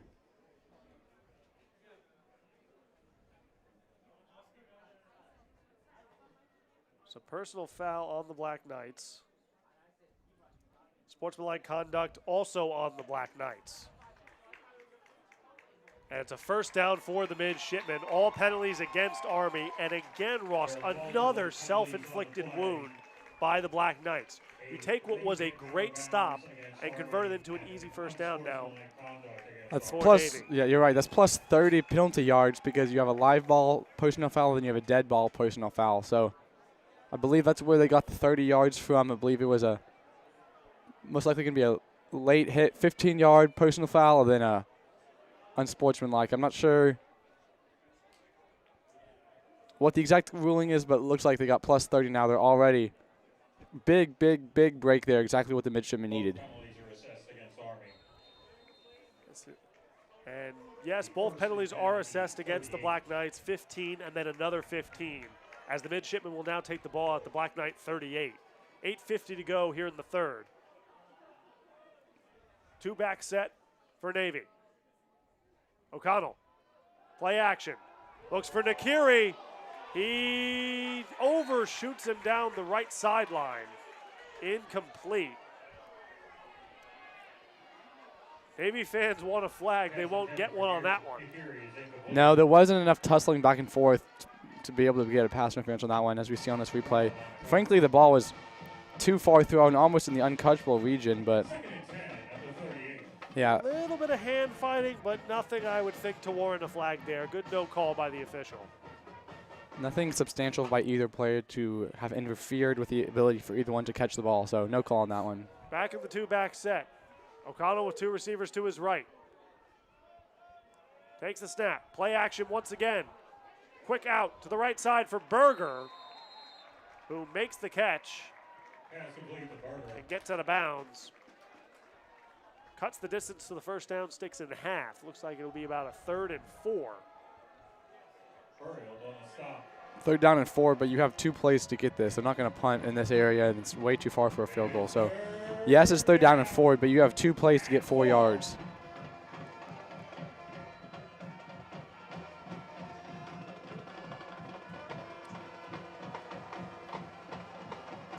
Jennings and Freeman. Now Freeman goes out into the slot. Jennings back into the backfield. We've been seeing a lot of this to start the second half, Ross. A lot of the running backs in the slot for the midshipmen. Army showing blitz. They'll send it. Quick pass to the left side. Wrapped up and stopped. A great play there by the Army defensive backs. J.C. Romo on that stop. Yes, J.C. Romo, a great job to blow up that screen pass. So 4th down and 2 for Navy. As we take another look. As Romo, a great job of fighting through that block from Berger to make a nice tackle. 4th and 2, they're back in the jumbo set. Takes a snap, hand off to Jennings. Fights forward, did he get it? The sign from the back judge is 1st down. And it is indeed confirmed, 1st down for the midshipmen. Loaded up, possibly expecting the sneak. Quick little off tackle run there for Jennings. Gets just enough to pick up the 1st down. They needed 2 yards there. They got about 2.5 for the midshipmen 1st down. Successful conversion there. Big one need there for the midshipmen to keep their drive alive.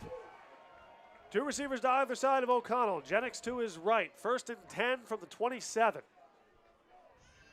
O'Connell back to pass. Fires left side looking for Berger. Did he hold on? Yes, interception for the Black Knights. A huge play by the Army defense. Intercepted by Drew Waldron. Drew Waldron, defensive back junior, number 14, who little do maybe people don't know, 1:36 left in the game last year, he got a game-sealing interception. So this is the man who's born for clutch moments. The Black Knights needed an interception there. Drew comes up with now a 2nd CSFL interception of his career. Great job keeping the ball composed and keeping his feet in bounds now for a Black Knight 1st down. Great job by Waldron. History repeats itself, and Army will hope that history will repeat itself more as they can try to come back and win this one. Hand off to Bolivar. He is stuffed, maybe got one. And Ross, there's just nothing going on the ground for the Black Knights today. I mentioned 2.4 yards per carry in the 1st half for the Black Knight offense. Not what they want to see. The Dirt Pigs have done a great job. That offensive line, led by their captain, left guard, Chance Pogue, they've done a great job giving Kyle time to pass. The running game has just been a challenge. The trenches are just so good and talented by both of these teams. West in a 2 wing back set. In the gun. Play action. Looking to pass. Fires towards Parker Williams. Incomplete. Pass intended for Williams is incomplete. And it's quickly 3rd down and 10.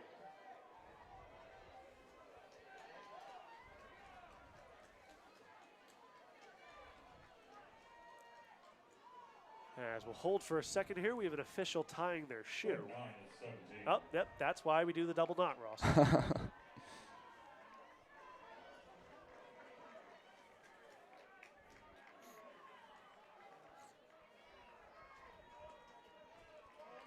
West Three receivers to his left side. Takes the snap, looks to throw. Here comes the rush.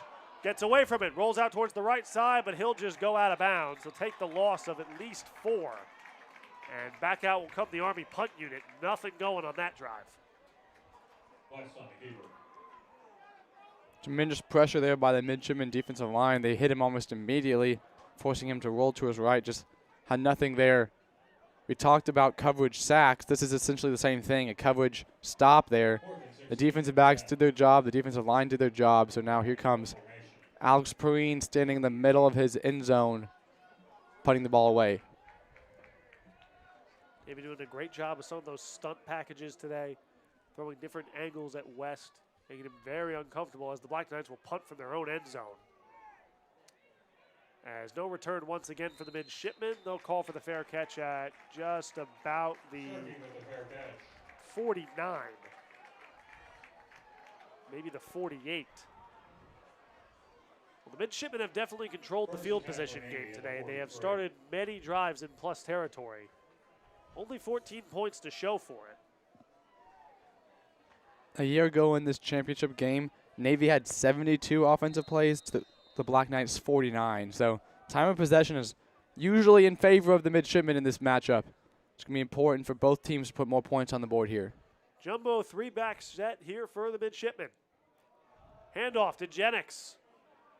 He's got about 3, maybe 4 on that run. We saw this set a little bit in the first half, Ross, mainly in a QB sneak type play. Navy seems to be going back to that jumbo set in order to grind out some tough yards to start off on the right sticks. You got another shoe tie. Come on, guys, double knots. But you're right. This is exactly what they want to do. Run the ball through the A-gap every single play, pick up 5 yards. Back in the jumbo set again. 2 backs deep, 1 offset on the wing side. Hand off to Jennings again. Didn't get much on that one, as he'll be backed up. Should be about 3rd down and 5. Carter in on the stop.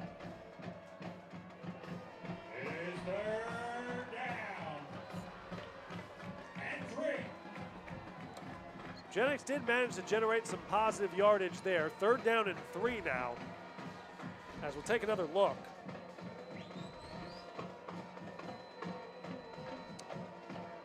Yeah, good job of getting the ball forward and getting some positive gain.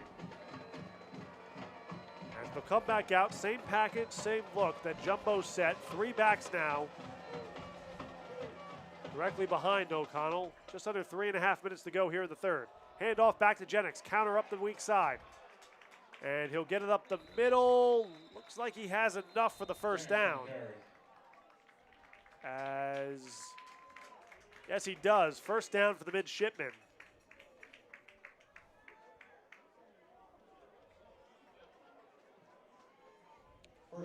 So 1st and 10 now from the 31. Under 3 minutes to go here in the 3rd. As you mentioned, Ross, the midshipmen always doing a good job of controlling that clock.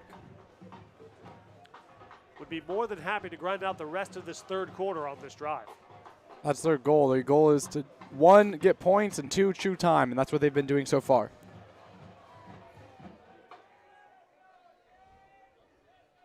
Connell back under center, 3-back set. Deep handoff this time to the backup Broderick Freeman, who manages to gain about 1 or 2 on the play.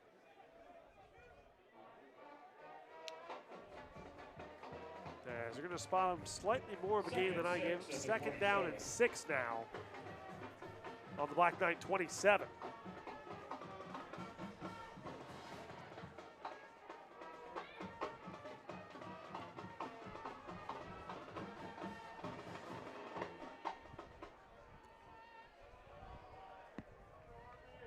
Back in the power look. Connell. And he might have gotten an Army defender that jumped there. Looked like there was some motion towards the middle of the Army defensive line. Jennings on the carry. We'll wait for the official to confirm, but it looks like an offsides on the Black Knights. As yes, it will be an offsides penalty on Army. So we'll make it now 2nd down and 1. Offsides against Army. 5-yard penalty. As we take another look, yep, right there. Looks like 2nd number and 1, 23, maybe number 28 for the Black Knights.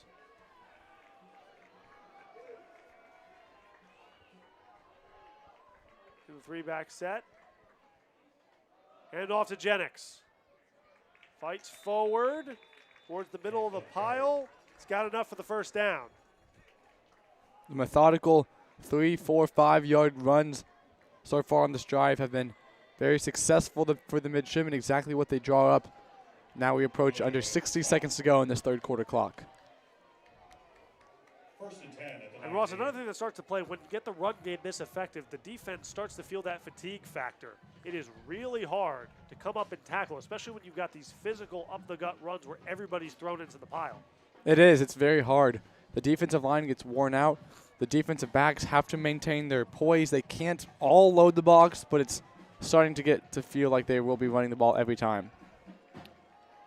30 seconds to go here in the 3rd. Hand off to Jennings. Fights forward for a gain of maybe 1. Jennings on the carry. As that will probably take us to the end of the 3rd quarter. Under 20 seconds to go. I don't expect Navy to run another play before that time expires. As yes, they'll head to the sideline. We will flip the field, and Navy will have the ball at the Black Knights 17 when we return. Don't go anywhere. Navy 14, Army 7. You are watching the CSFL here on Night At the Vision. end of the 3rd quarter, the Navy midshipmen 14, the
Welcome back to Shea Stadium. Andrew Vancura, Ross Graham here with you. The Navy midshipmen hold a 7-point lead with 1 quarter to go here in the final game of the season.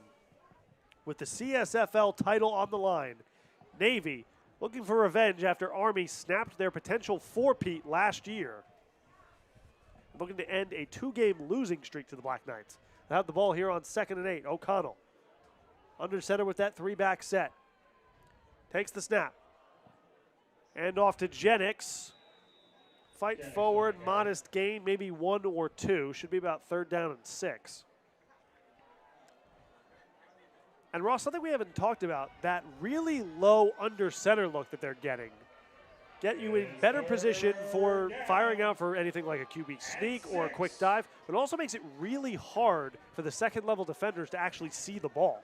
That's right. The quarterback, he's pretty small when he gets down there. It's hard even for the defensive line to see past the offensive line. So as we see O'Connell keeps getting down below the center there. It's hard to know if it's a QB sneak, who's being handed off to, if it's a pass, etc. 3rd and 6 from the 15. O'Connell. Hand off to Jennings. Fights back up the middle. Does he have enough for the 1st down? Yes, he does. 1st down, midshipman. As the clock continues to tick, the Black Knights have had no answer for the power run game so far here in the 2nd half. This will be 1st and goal from the 8.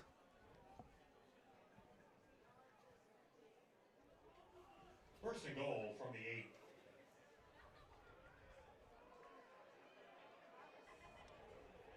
Connell back out under center. Same look. Jennings directly behind him in the 3-back set. Takes the snap. Hands off to Freeman. As Freeman will be stuffed, maybe a gain of 1.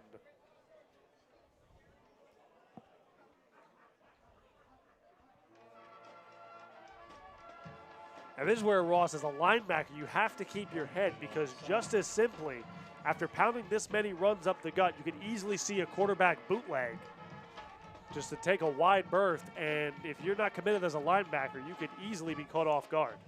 You're right. You have to basically keep your head on a swivel to look out for everything. The midshipman offense has been doing so well. The West Point defense has to be ready for anything they could pull out.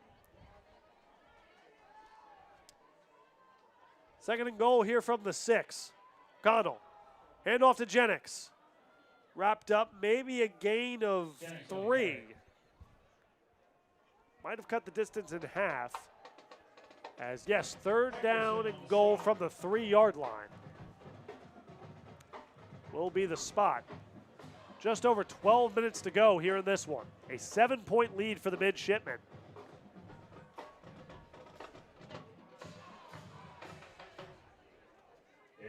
And Ross, I don't think we can overstate how critical this possession is. You're right. We're on the 4. The midshipmen are on the 4-yard line. They got a 3rd down and goal. It'll be interesting to see. But what happens after this first play, though? The Black Knights need a defensive stop here. Connell takes a snap. Hand off to Jennings. Wrapped up in the backfield and pushed back. Maybe a loss of 1. One of the first guys there on that stop was the freshman linebacker Reed Hissel from McKinney, Texas, number 34. As we see on this replay, you see 34 hit Jennings immediately. Now it looks like they're going to bring out the field goal unit. I think that's a smart play if I'm the midshipman. Put yourself up 2 scores with under 12 minutes to go. I would agree, Ross. They did not take the points before the half. You have to take them here. You have to go up 2 scores. You have to get something out of this drive. As Sutton kicks it through, good.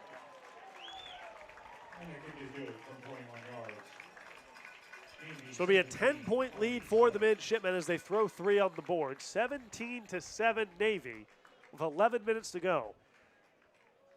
In some ways, that drive was a success for both teams. The midshipmen are now up 10. The Black Knights prevented a touchdown. And just as equally as important as it will be for the offense to sustain drives for the Black Knights, they need to let this defensive team rest.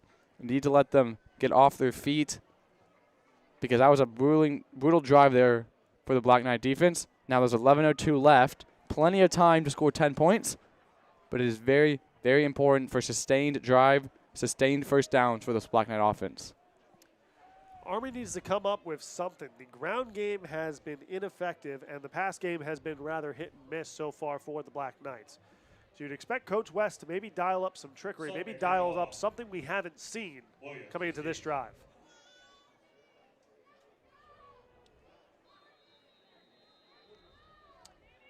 As Sutton readies, 3 return men deep for the Black Knights. Arbogast, McGarity, and Williams. As Sutton will boot it deep towards Parker Williams. Will take it from his own 5. Williams makes a cut to the left side. Williams has a block, has room, wrapped up, taken down. Williams on the return. A nice play there by Sean Betty. Betway with the stop. As Betway indeed makes the stop. Might have been the only guy left on that side, as we'll take another look. That was close to a touchdown-saving tackle by Betway. You're right. Parker's one of their best receivers. He's the leader of the receiving group. We haven't really seen him with many receptions. I'd love to see a connection between Kyle and Parker here on this drive. As you're right, Ross, Williams with 1 reception on the day for 1 yard. As West will take it himself on the quarterback draw, and a stiff hit at the end of that one. And West might be down.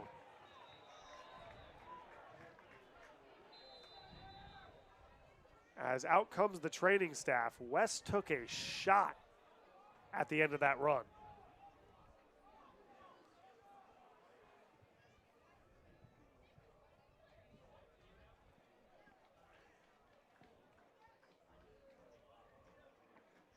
It's great to see Kyle walk up on his own. It's always a risk when you put out a QB draw. You're letting the linebackers come full force right at your quarterback. But a little bit of a late hit by the midshipman, but looks like Kyle will be fine as he's walking that one off. But so we'll take another look.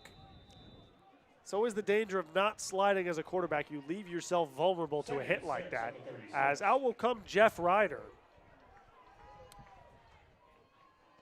He has 5 touchdowns on the season as Ryder will go play action. Quick pass. Nice completion there. Up for a first down. Yes, they do. Kason Mackey there for that reception. Great job there by Jeff. I like to see Coach Shala give Jeff some easy plays, ease him into this game, but like you said there, good job converting on that play action pass there for a first down. Ryder takes a snap, rolling left side. Quick pass, a bit underthrown in the direction of Arbogast.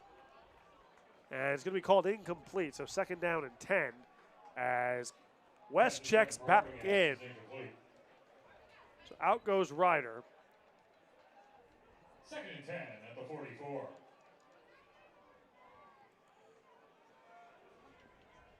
West back in the gun, 2 receivers to either side. JP Ross with him in the backfield.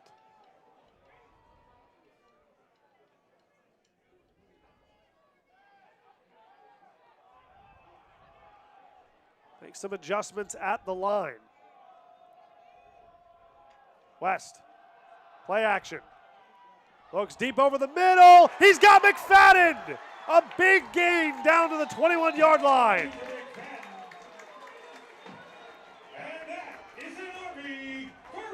Something we hadn't talked about, Ross, but was definitely key. Army needed to start using the middle of the field, and they did on that one. Carson McFadden right down the seam.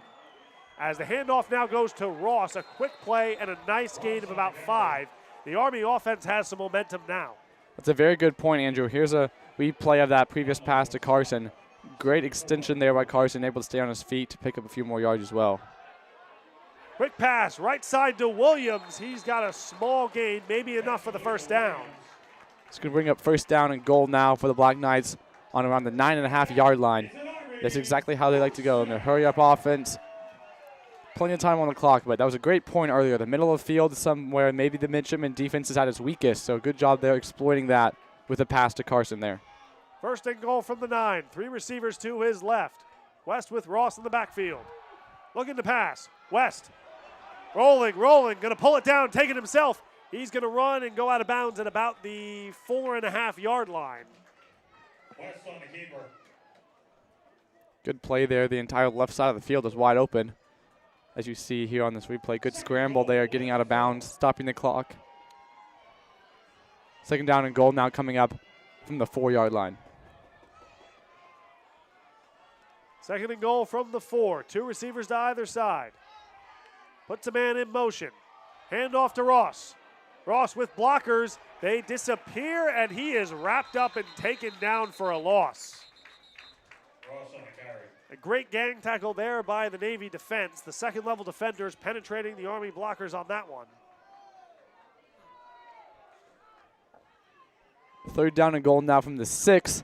As we see, yes, midshipman, great job there getting a stop behind the line. Jake Walensky, their linebacker 22, leading that defensive charge. I'd imagine Coach West is calling this 4-down territory as well. It's a 10-point game, though, so we'll see what happens.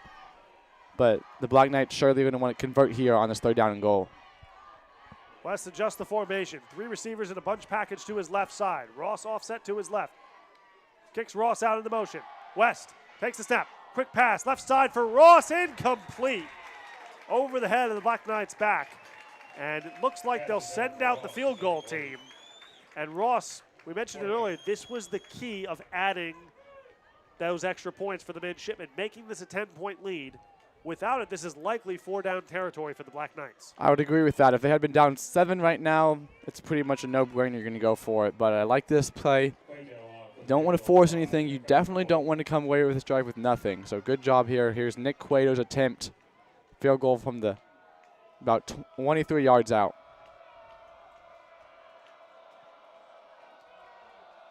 Good snap, good hold. Cueto boots it through. And it's good. we've got a one-touchdown game, 17-10 Navy, 7:30 to go. The Black Knights will look to continue this momentum on through the next drive. As you noticed, when Kyle came out of the game, Jeff Ryder, the sophomore quarterback, stepped right in, fulfilled his job perfectly, was able to keep the momentum going. Then when Kyle came back in, that's when the offense really started clicking. So the momentum is going. Your star quarterback's back in the game. He's healthy. He's ready to go. Now it's time for the Black Knight defense to carry this momentum on.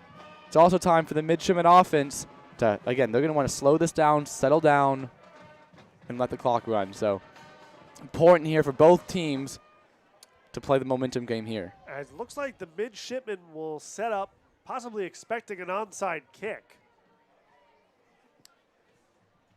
As they'll send Jennings as the lone deep man. Definitely setting up with a hands team here, expecting the onside kick. 7:30 to go, but with Navy's nature of chewing the clock, you might have to consider trying to steal that possession back.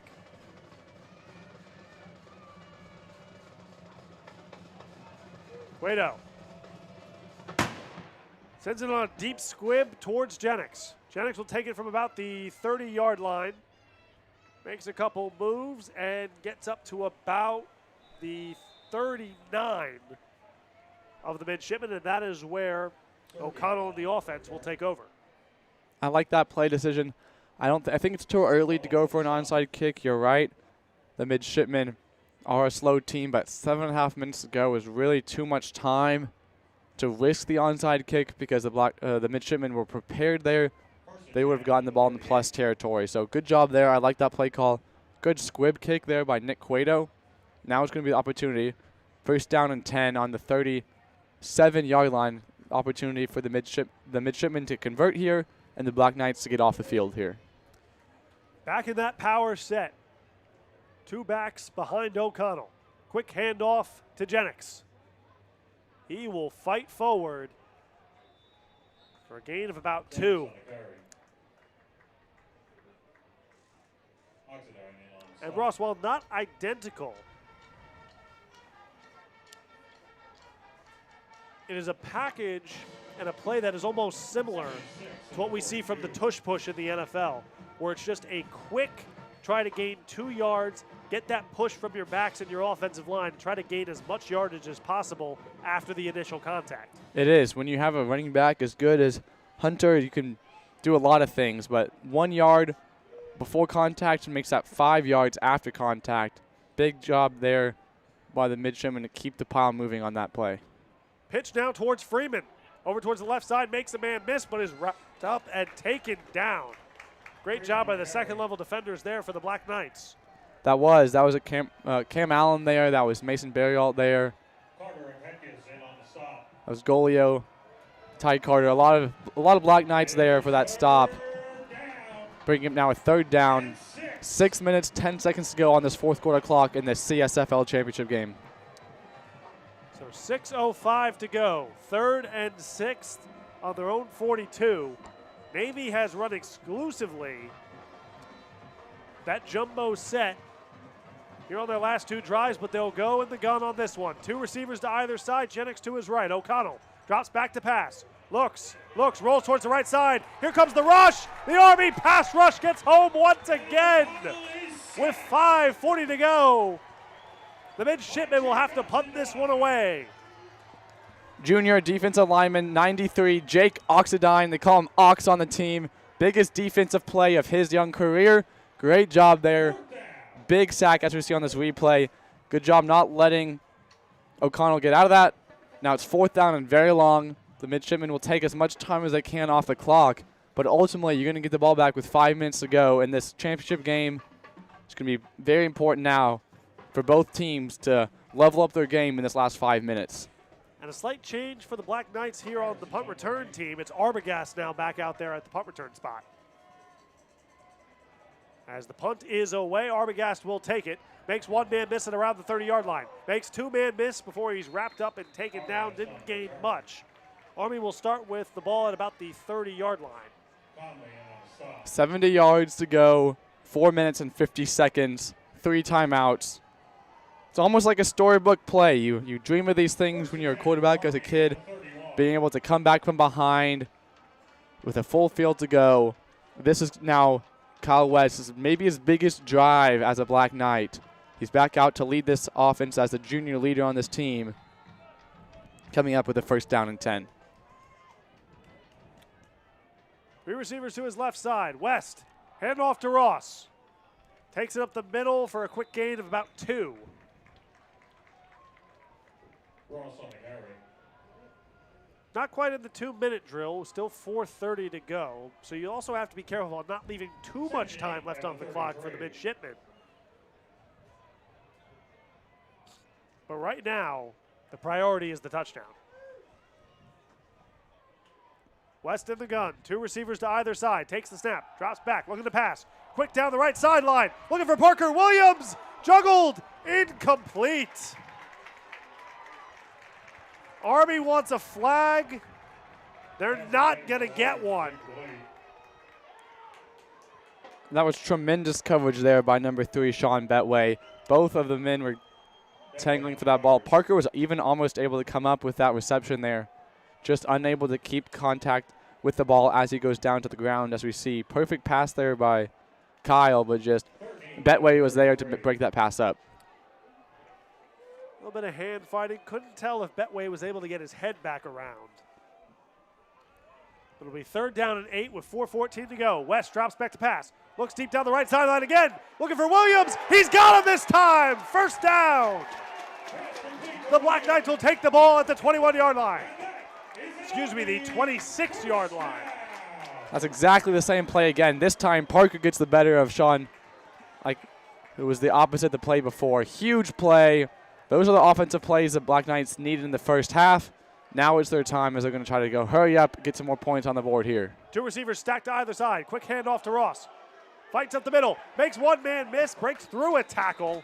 And fights down for about a 6-yard gain at the 20-yard line. There is a flag on the play. Might be a face mask penalty on the midshipman. It came from the defensive backfield, which is unusual. But you're right, that he did have the view of the face mask. We'll see what happens as the Black Knights are already in the red zone here.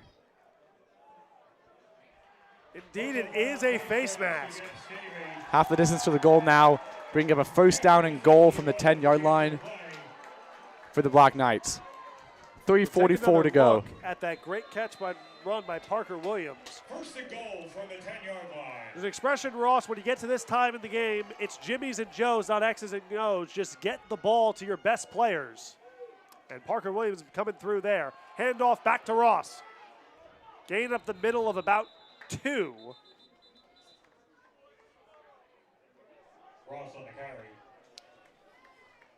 As they'll spot him down at about the 8-yard line. 2nd down.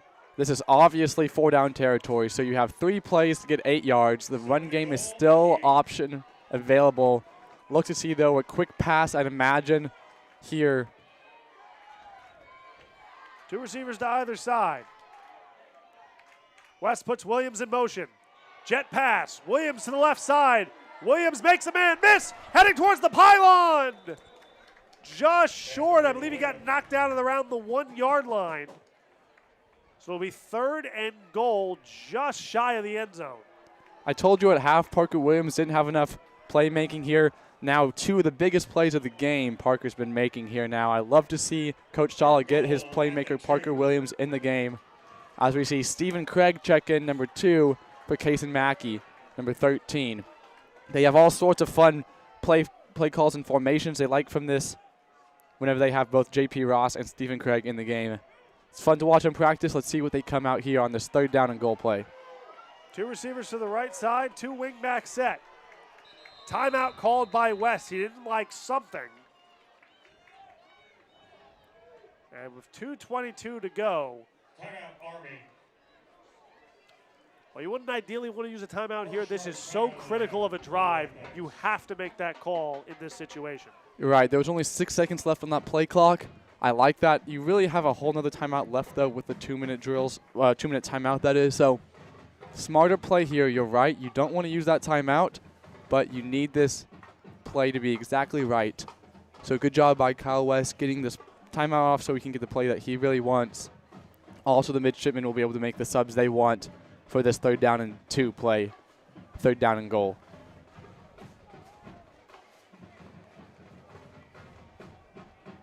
Casey Mackey is now checked back in. Goal from the 2. This packed crowd here at Shea is getting nervous on both sides. West in the gun. Puts Mackey in motion. Takes the snap. Rolls towards his right side. Fires for Mackey. Incomplete! Just past the outstretched arms of his diving receiver. And it'll be 4th and goal from the 2. Kason Mackey was open there, just barely beyond his reach, though, as we see on this replay. Just barely too far. He had the defensive back beat. It would have been a touchdown, but just barely too far there. 4th and goal from the 2. Everybody on their feet here at Shea. 2 wingbacks set, 1 tight end to his left, 1 receiver to his right side. It's Williams. J.P. Ross in the gun. West, play action. He's going to take it himself. Run to the left side. Touchdown, Army! Touchdown, Kyle West. That's why he's their leader on their offense. The play was dead. The play was dead again. But then he improvised, found the seam out the left side, scored a touchdown. His 6th rushing touchdown of the season. Kyle West comes through in the clutch. And now a crucial extra point to tie this game up with 2:13 to go.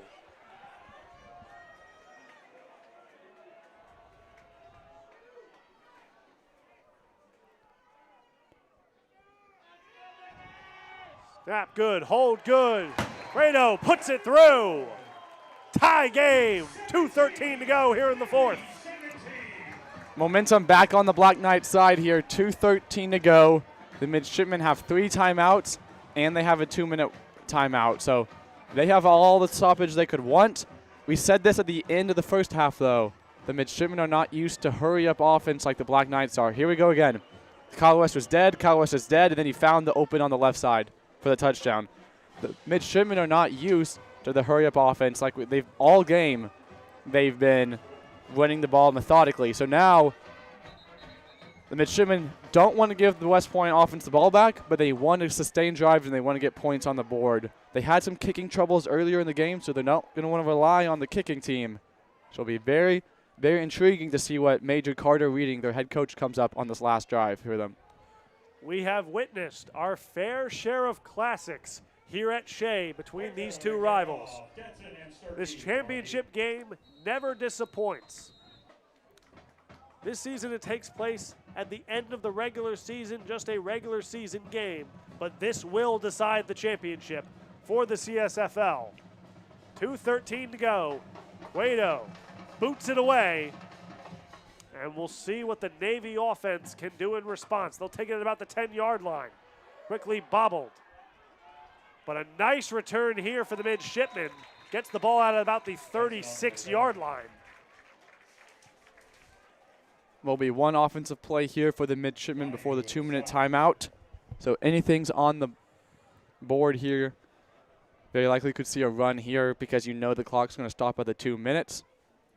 Like I said, it's going to be very important. The traditional vertical formation 4-receiver look passing is not what the midshipmen specialize in.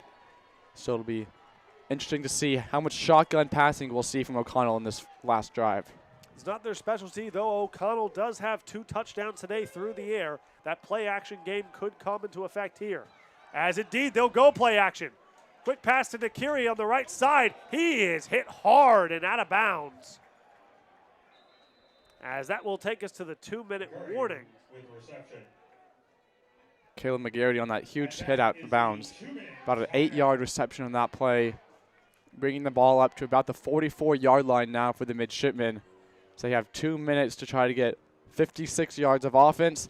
The Black Knights are going to want to stop here on the 2nd down and short play coming up after this timeout. So as we mentioned, Ross, 2 passing touchdowns through the air for the midshipmen. That got them that 14-0 lead. A great stop by the Army defense, and then a touchdown of their own to Merrick Arbogast. The 37-yard passing touchdown got them within one score. A field goal out of half for the midshipmen, a field goal in response by the Black Knights, and then a huge drive. 2 big plays by Parker Williams, and then a rushing touchdown by Kyle West gets us where we are, 17 all with 2 minutes to go. You have to give Kyle so much credit. He came out of the game for a quick injury. He was able to bounce back. He was resilient, and on that very final touchdown run, like we replayed so many times, he was stopped immediately, but the biggest play of his season so far, he scored a touchdown. 2-back set here for O'Connell and the midshipmen. 2 receivers towards his right side. O'Connell takes the snap. Hands off to Jennings. Jennings will fight forward. He might have enough for the first down. Indeed, he does. First down for the midshipmen. Clock stops as they move the chains. So the traditional huddle offense is going to be interesting to see what they do now in this last 2 minutes. They have 1:45 and 3 timeouts. You might expect Navy to just go for the field goal here and try to kill off as much clock as they can. Play action. O'Connell steps up. He's going to run. He throws towards the right side. And it is caught right near the sideline by Berger. No, incomplete. They're going to say he was not able to get the feet in bounds. It's going to bring up second down and 10. The clock is stopped on the 48-yard line. Here's that replay again. As we'll take another look, O'Connell does a good job of rolling, and Berger was unable to hold on to the ball. Good hit there by Caleb to force that ball out. Second down and 10 now, 48-yard line, 1:32. Split back look, 2 receivers towards his right side. O'Connell drops back to pass. Looks over for Berger again by the sideline. Incomplete. It'll be third down and 10. That was Dre Brunings, the senior linebacker, number 8 on that coverage. It's hard for linebackers to cover those speedy receivers. Great job there by Dre. Third down and 10 now. Huge, huge play of the season for this Black Knight defense right now. You get a stop here, you call your timeout, you get the ball back. The midshipmen need to keep the clock running, first off, and they need a conversion here on third down and 10. See what the midshipmen decide to do here. Press coverage on the outside for the Black Knights. 2 receivers towards his right. Split back look. O'Connell. Hands off to Jennings. Jennings breaks 1 tackle, breaks 2 tackles, keeps fighting forward. He's not going to get the first. Coach West timeout. As, yes, Army will call their timeout. See if they add a few seconds back to the clock here. Very intriguing play call, Andrew. I wonder what you think. You needed to keep the clock running, so the Black Knights would have to use a timeout. But I'm not sure how confident you were going to be able to get in a 10-yard conversion. Now, you do have the chance to pin the Black Knights deep, but you basically just wiped out your ability to score a field goal for the win. Navy does still hold on to all 3 of those timeouts, so if they are able to get a 3 and out, they can get the ball back. And perhaps in that situation, it's just give the ball to your best player and see if he can make something happen. You had to keep the clock moving, as you said. You did not want to leave Army extra timeouts. It's a very good point. I was mistaken. Black Knights have 1 timeout. So now this is their chance. I can't imagine they go for it here, but we will see what the midshipmen decide to do. As there's Harris, they will look to punt here, it seems. Also got to be very, very careful of a fake here as well. Indeed, Jennings is the up back here, so you always have to watch for a potential fake, but it looks like Navy will punt this one away to Arbogast, who will let it go over his head as it'll be a touchback. Smart decision there by Merrick. Let the clock not run anymore. Guaranteed get the ball out here. 20. Now, Nick Cueto, the star kicker, is lining up on that, practicing on that field goal net below there. A good friend of mine, a great guy. This could be the opportunity here for a win for the Black Knights. 17-7, 1:07 left in the season. Army looking to go back-to-back, looking to make it 3 in a row against the midshipmen. Out comes West in the offense. Ross in the backfield with him. 2 receivers to either side. in the gun. Navy showing pressure here. They'll drop it back. West fires deep down the left sideline towards Arbogast. Incomplete, underthrown, nearly intercepted. That was Angelo Pearson, 25, defensive back for the midshipmen on that coverage. Good job. You're right. That pass was underthrown. The receivers are taught to make contact and come back with the ball because that's usually going to be called defensive pass interference. However, that ball was just slightly too underthrown for that to work. Second down and 10, 59 seconds to go. West does have 2 turnovers on the day. You have to be careful with the ball here. You want to push down the field for that score, but can't give Navy another free possession. 3 receivers towards his right side. West drops back, looks, fires for Mackey. Did he hold on? No, incomplete. Very quickly now, it's 3rd down and 10, 53 seconds to go, and Army is in serious danger of giving Navy the ball right back. This is now the biggest conversion of the day on 3rd down for the Black Knights, because if the ball is stopped behind the chains, behind the first down, and the clock is running, the midshipmen will use their timeout and get the ball back. So very important here for Kyle West and his offense to draw up their best offensive play. I would expect a pass up the middle of the field to try to convert for this first down. Empty set for West. Takes the snap. Rolling right. Fires, nobody around, incomplete. And with 46 seconds left and 3 timeouts, the midshipmen are going to get the ball right back.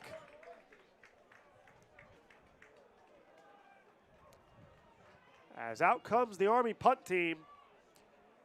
You don't want to put too much pressure on your punter, but you're hoping for a deep one here.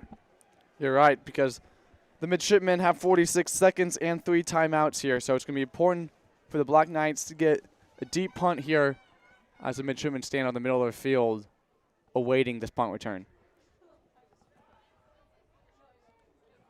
Sturkey back for the midshipmen. Lets the ball drop, takes an Army bounce, settles at around the 49-yard line. And the punt is down at the 49-yard line. So with 34 seconds left and all 3 timeouts, the midshipmen have a chance to try to get in the field goal range.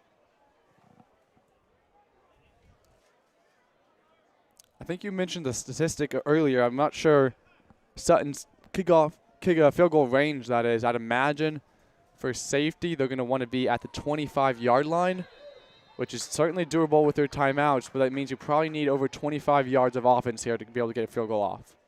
O'Connell in the gun, drops back to pass, looks. Here comes the rush, gets away from it. Throws one up in the air, incomplete down the right side. As you're right, Ross, Sutton's long on the season is 35 yards. Okay, so they're going to want to get to about the 19-yard line, that is, if they're going to tie that. Good job there by the defensive backfield of the Black Knights. However, that play took off 11 seconds of game time for an incomplete pass. That's brutal for the midshipmen here. They now need to get about 29 yards here in 25 seconds to get in field goal range. O'Connell looks, fires quickly towards the right side. Wrapped up, taken down, inbounds are the midshipmen, as that will likely be a timeout. Nice catch by Denson. It's a little quick spot route there. Good job there by Dre Brunings, the linebacker, to force the receiver to stay inbounds and make the midshipmen use their timeout. 17 seconds, still a bit of ground need to make up for the midshipmen. It'll be interesting to see what they call here. The Black Knights here want to just force overtime.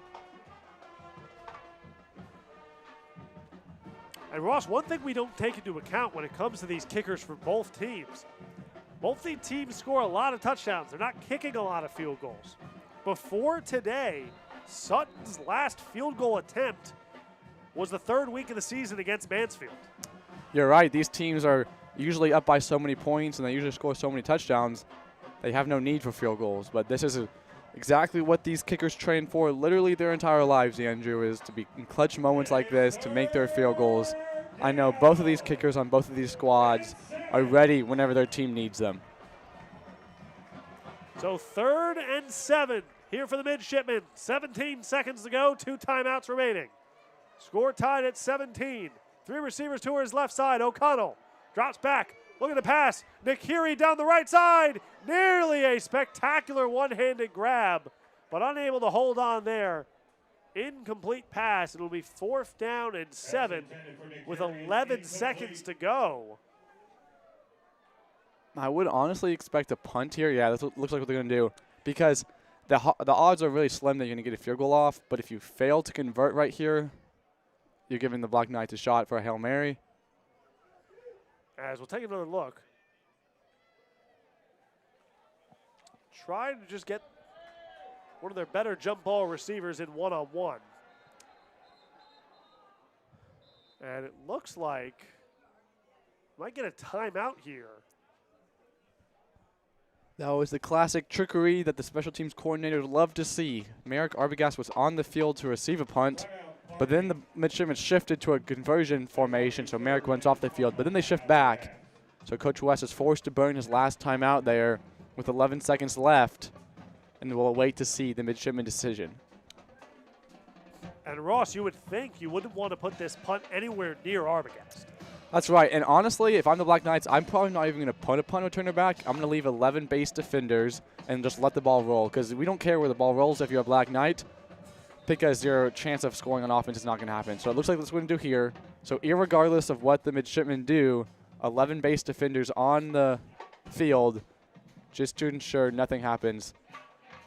But here we go. Looks like it's going to be a conversion attempt now for the midshipmen.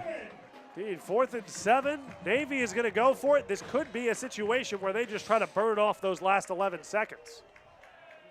2 receivers to either side. Navy still has both of their timeouts. This could be a hard count type situation, as it does appear that is what Navy is trying. And they'll get the delay of game penalty. And they'll be fine with that, as they're going to try to pin Army deep. Right, that's a smart move. You don't need to use a timeout there. It's not going to change much in your punt game. So again, still, I'm not going to put a punt returner deep if I'm the Black Knights. You cannot risk a fake here. And again, there's not going to be time for offense. So here we go, 11 base defenders on for the Black Knights. As that punt is sent deep and will get all the way back to the end zone for the touchback. With 3 seconds to go.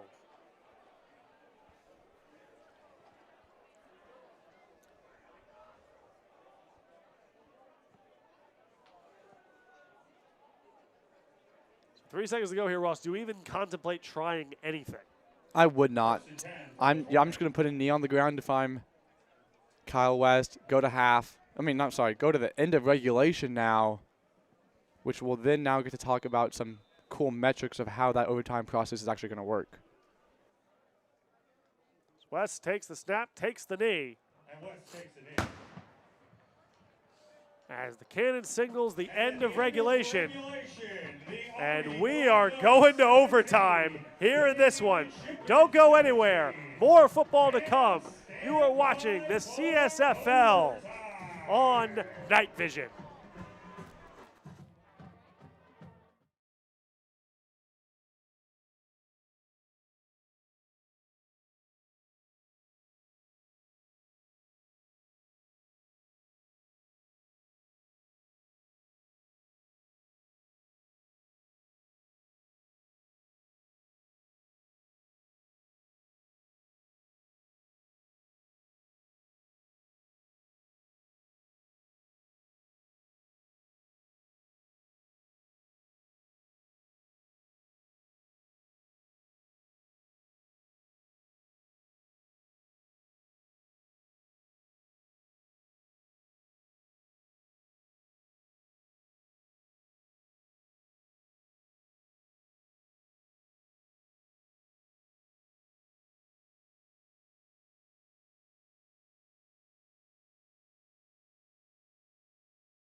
Welcome back to Shea Stadium. Andrew Vancouver, Ross Graham here with you as we are getting set for overtime between Army and Navy in a game to decide the CSFL Championship. A quick overview of the overtime rules. A tie-breaking overtime is played if the score is tied at the end of regulation. Each team gets one possession from the opponent's 25-yard line, and the game clock is not used. The play clock is enforced. Unlike the traditional NCAA rules, field goal attempts are not allowed in overtime, and each team is required to attempt a two-point conversion after a touchdown. If the score remains tied after the first overtime period, another overtime period is played, with each team again starting from the 25. And if we're still tied after that, we go to alternating two-point conversion attempts to determine a winner. That's right. So the midshipmen won this coin toss. They've elected to be on defense, which is what you want to do, because then you can react to what the other team does when you get the ball. So Kyle West and the offense will start at the 25-yard line for their first attempt in overtime here. West with three receivers to his right side, puts a man in motion. Takes the snap. Hand off to Ross. Ross fights forward for a gain maybe of about 2. Injury timeout there for the midshipmen. Another thing worth noting is the clock does not run. There's no game clock, that is, in overtime. There's still play clock, no game clock, though. So the Black Knights don't like being on offense first, but you get to control the narrative. If they put a touchdown on the board, the midshipmen will be required to answer. As that's Tucker Updahl, the Navy linebacker, down on the play.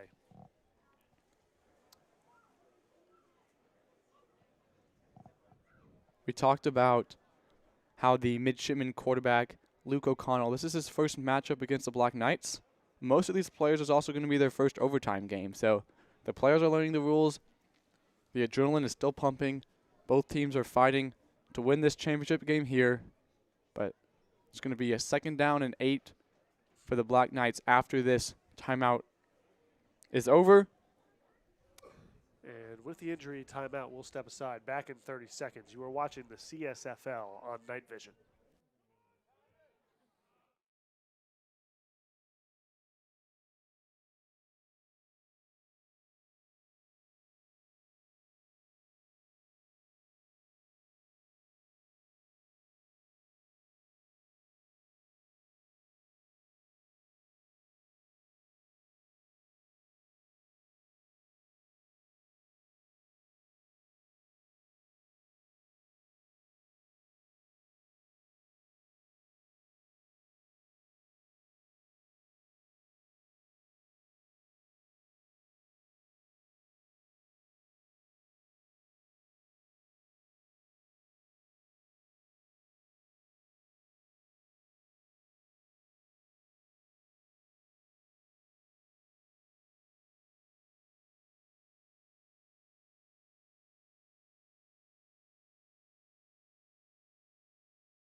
Back here at Shea Stadium, overtime underway. 2nd and 8 for the Black Knights at the 23.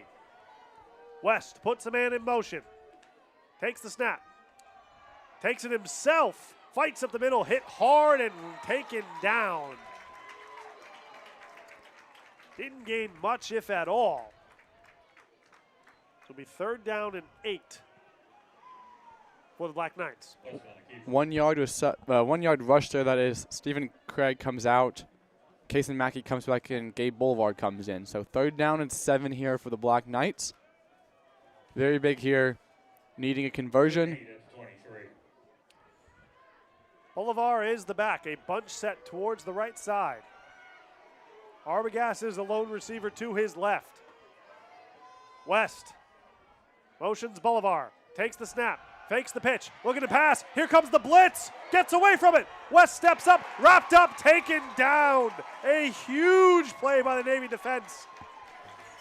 It's Tyler Mizenzal. It's going to bring up field goal time now for the Black Knights. This is the perk, the benefit of why midshipmen wanted to go second. Because now that Black Knights have a chance to kick, a touchdown wins the game for the midshipmen.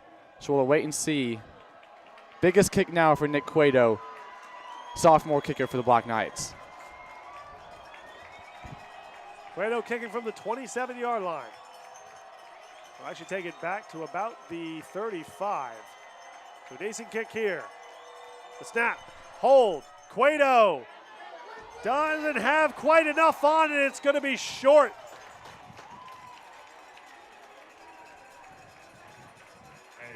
So now with that, the midshipmen will come out at the 25-yard line, and they'll do exactly what the Black Knights did.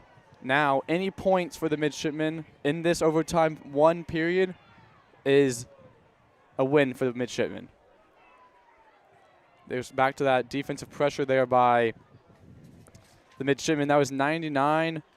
Tyler Myzenzal. Huge play there indeed. Big defensive play there, just making it just outside Nick Cueto's range. So now, if you had a kicker good enough, you could just kick it right now, actually, and just seal the game. But now, big. I think we would expect Ross Navy to probably come back out of that jumbo set and just try to get as close as they can for their kicker. Yes, that's exactly what worked for them in the first half. I expect to see the same. They will go back out into the gun. 3 receivers towards the left side. Jennings to the right. O'Connell. Handoff to Jennings. Fights forward, getting a push for maybe about a 3-yard gain.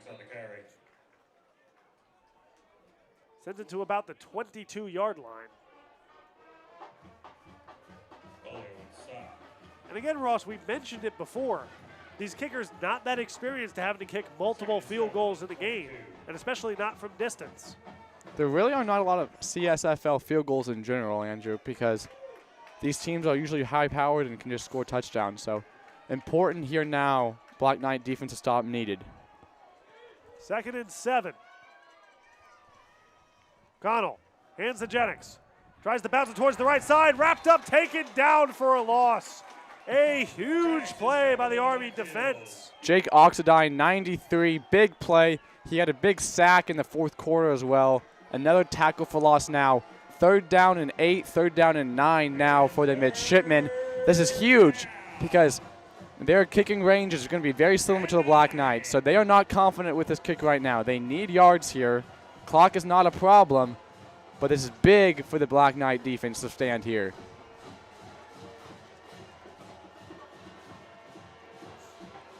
Third down and 9, back in the gun. They've gunned the Gendricks on back-to-back plays. Will they do it again here? O'Connell puts a man in motion, drops back to pass, fires down towards the left side, and it's caught.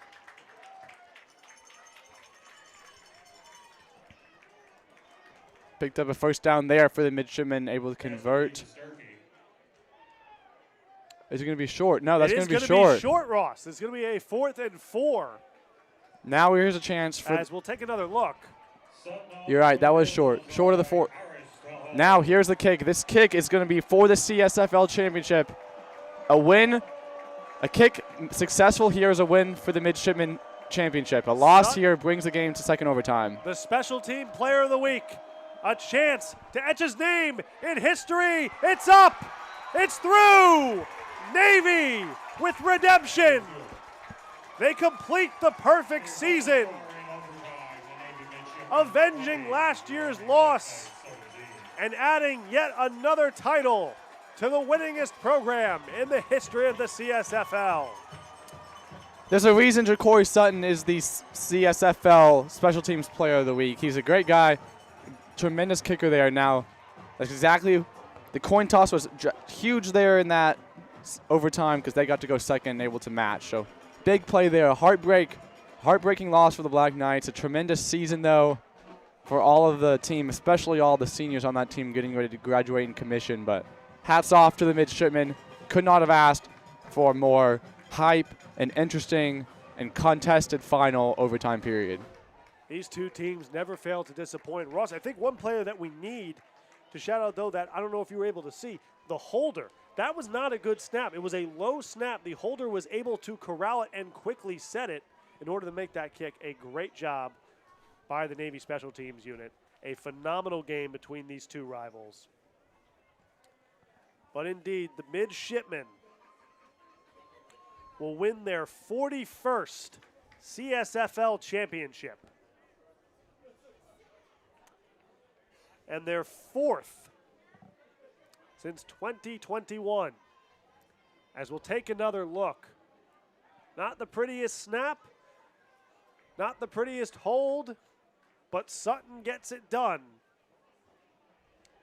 to give the midshipmen the victory and the championship.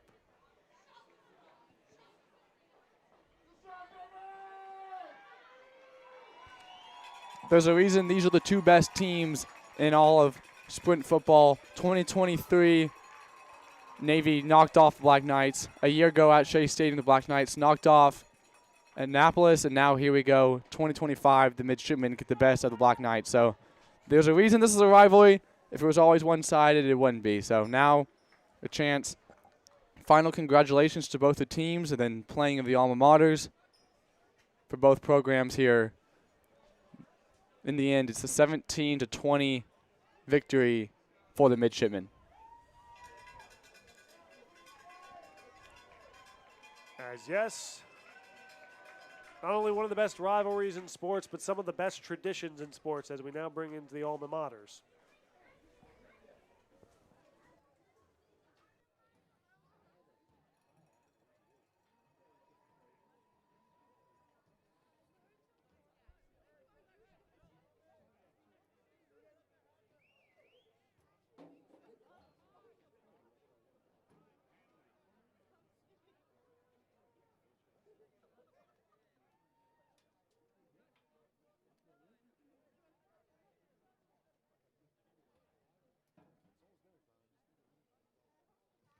Ladies and gentlemen, at this time, we ask you to please rise for the playing of each Service Academy's alma maters. First, the West Point alma mater.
And now, Navy blue and gold.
And with that, the celebration continues for the midshipmen.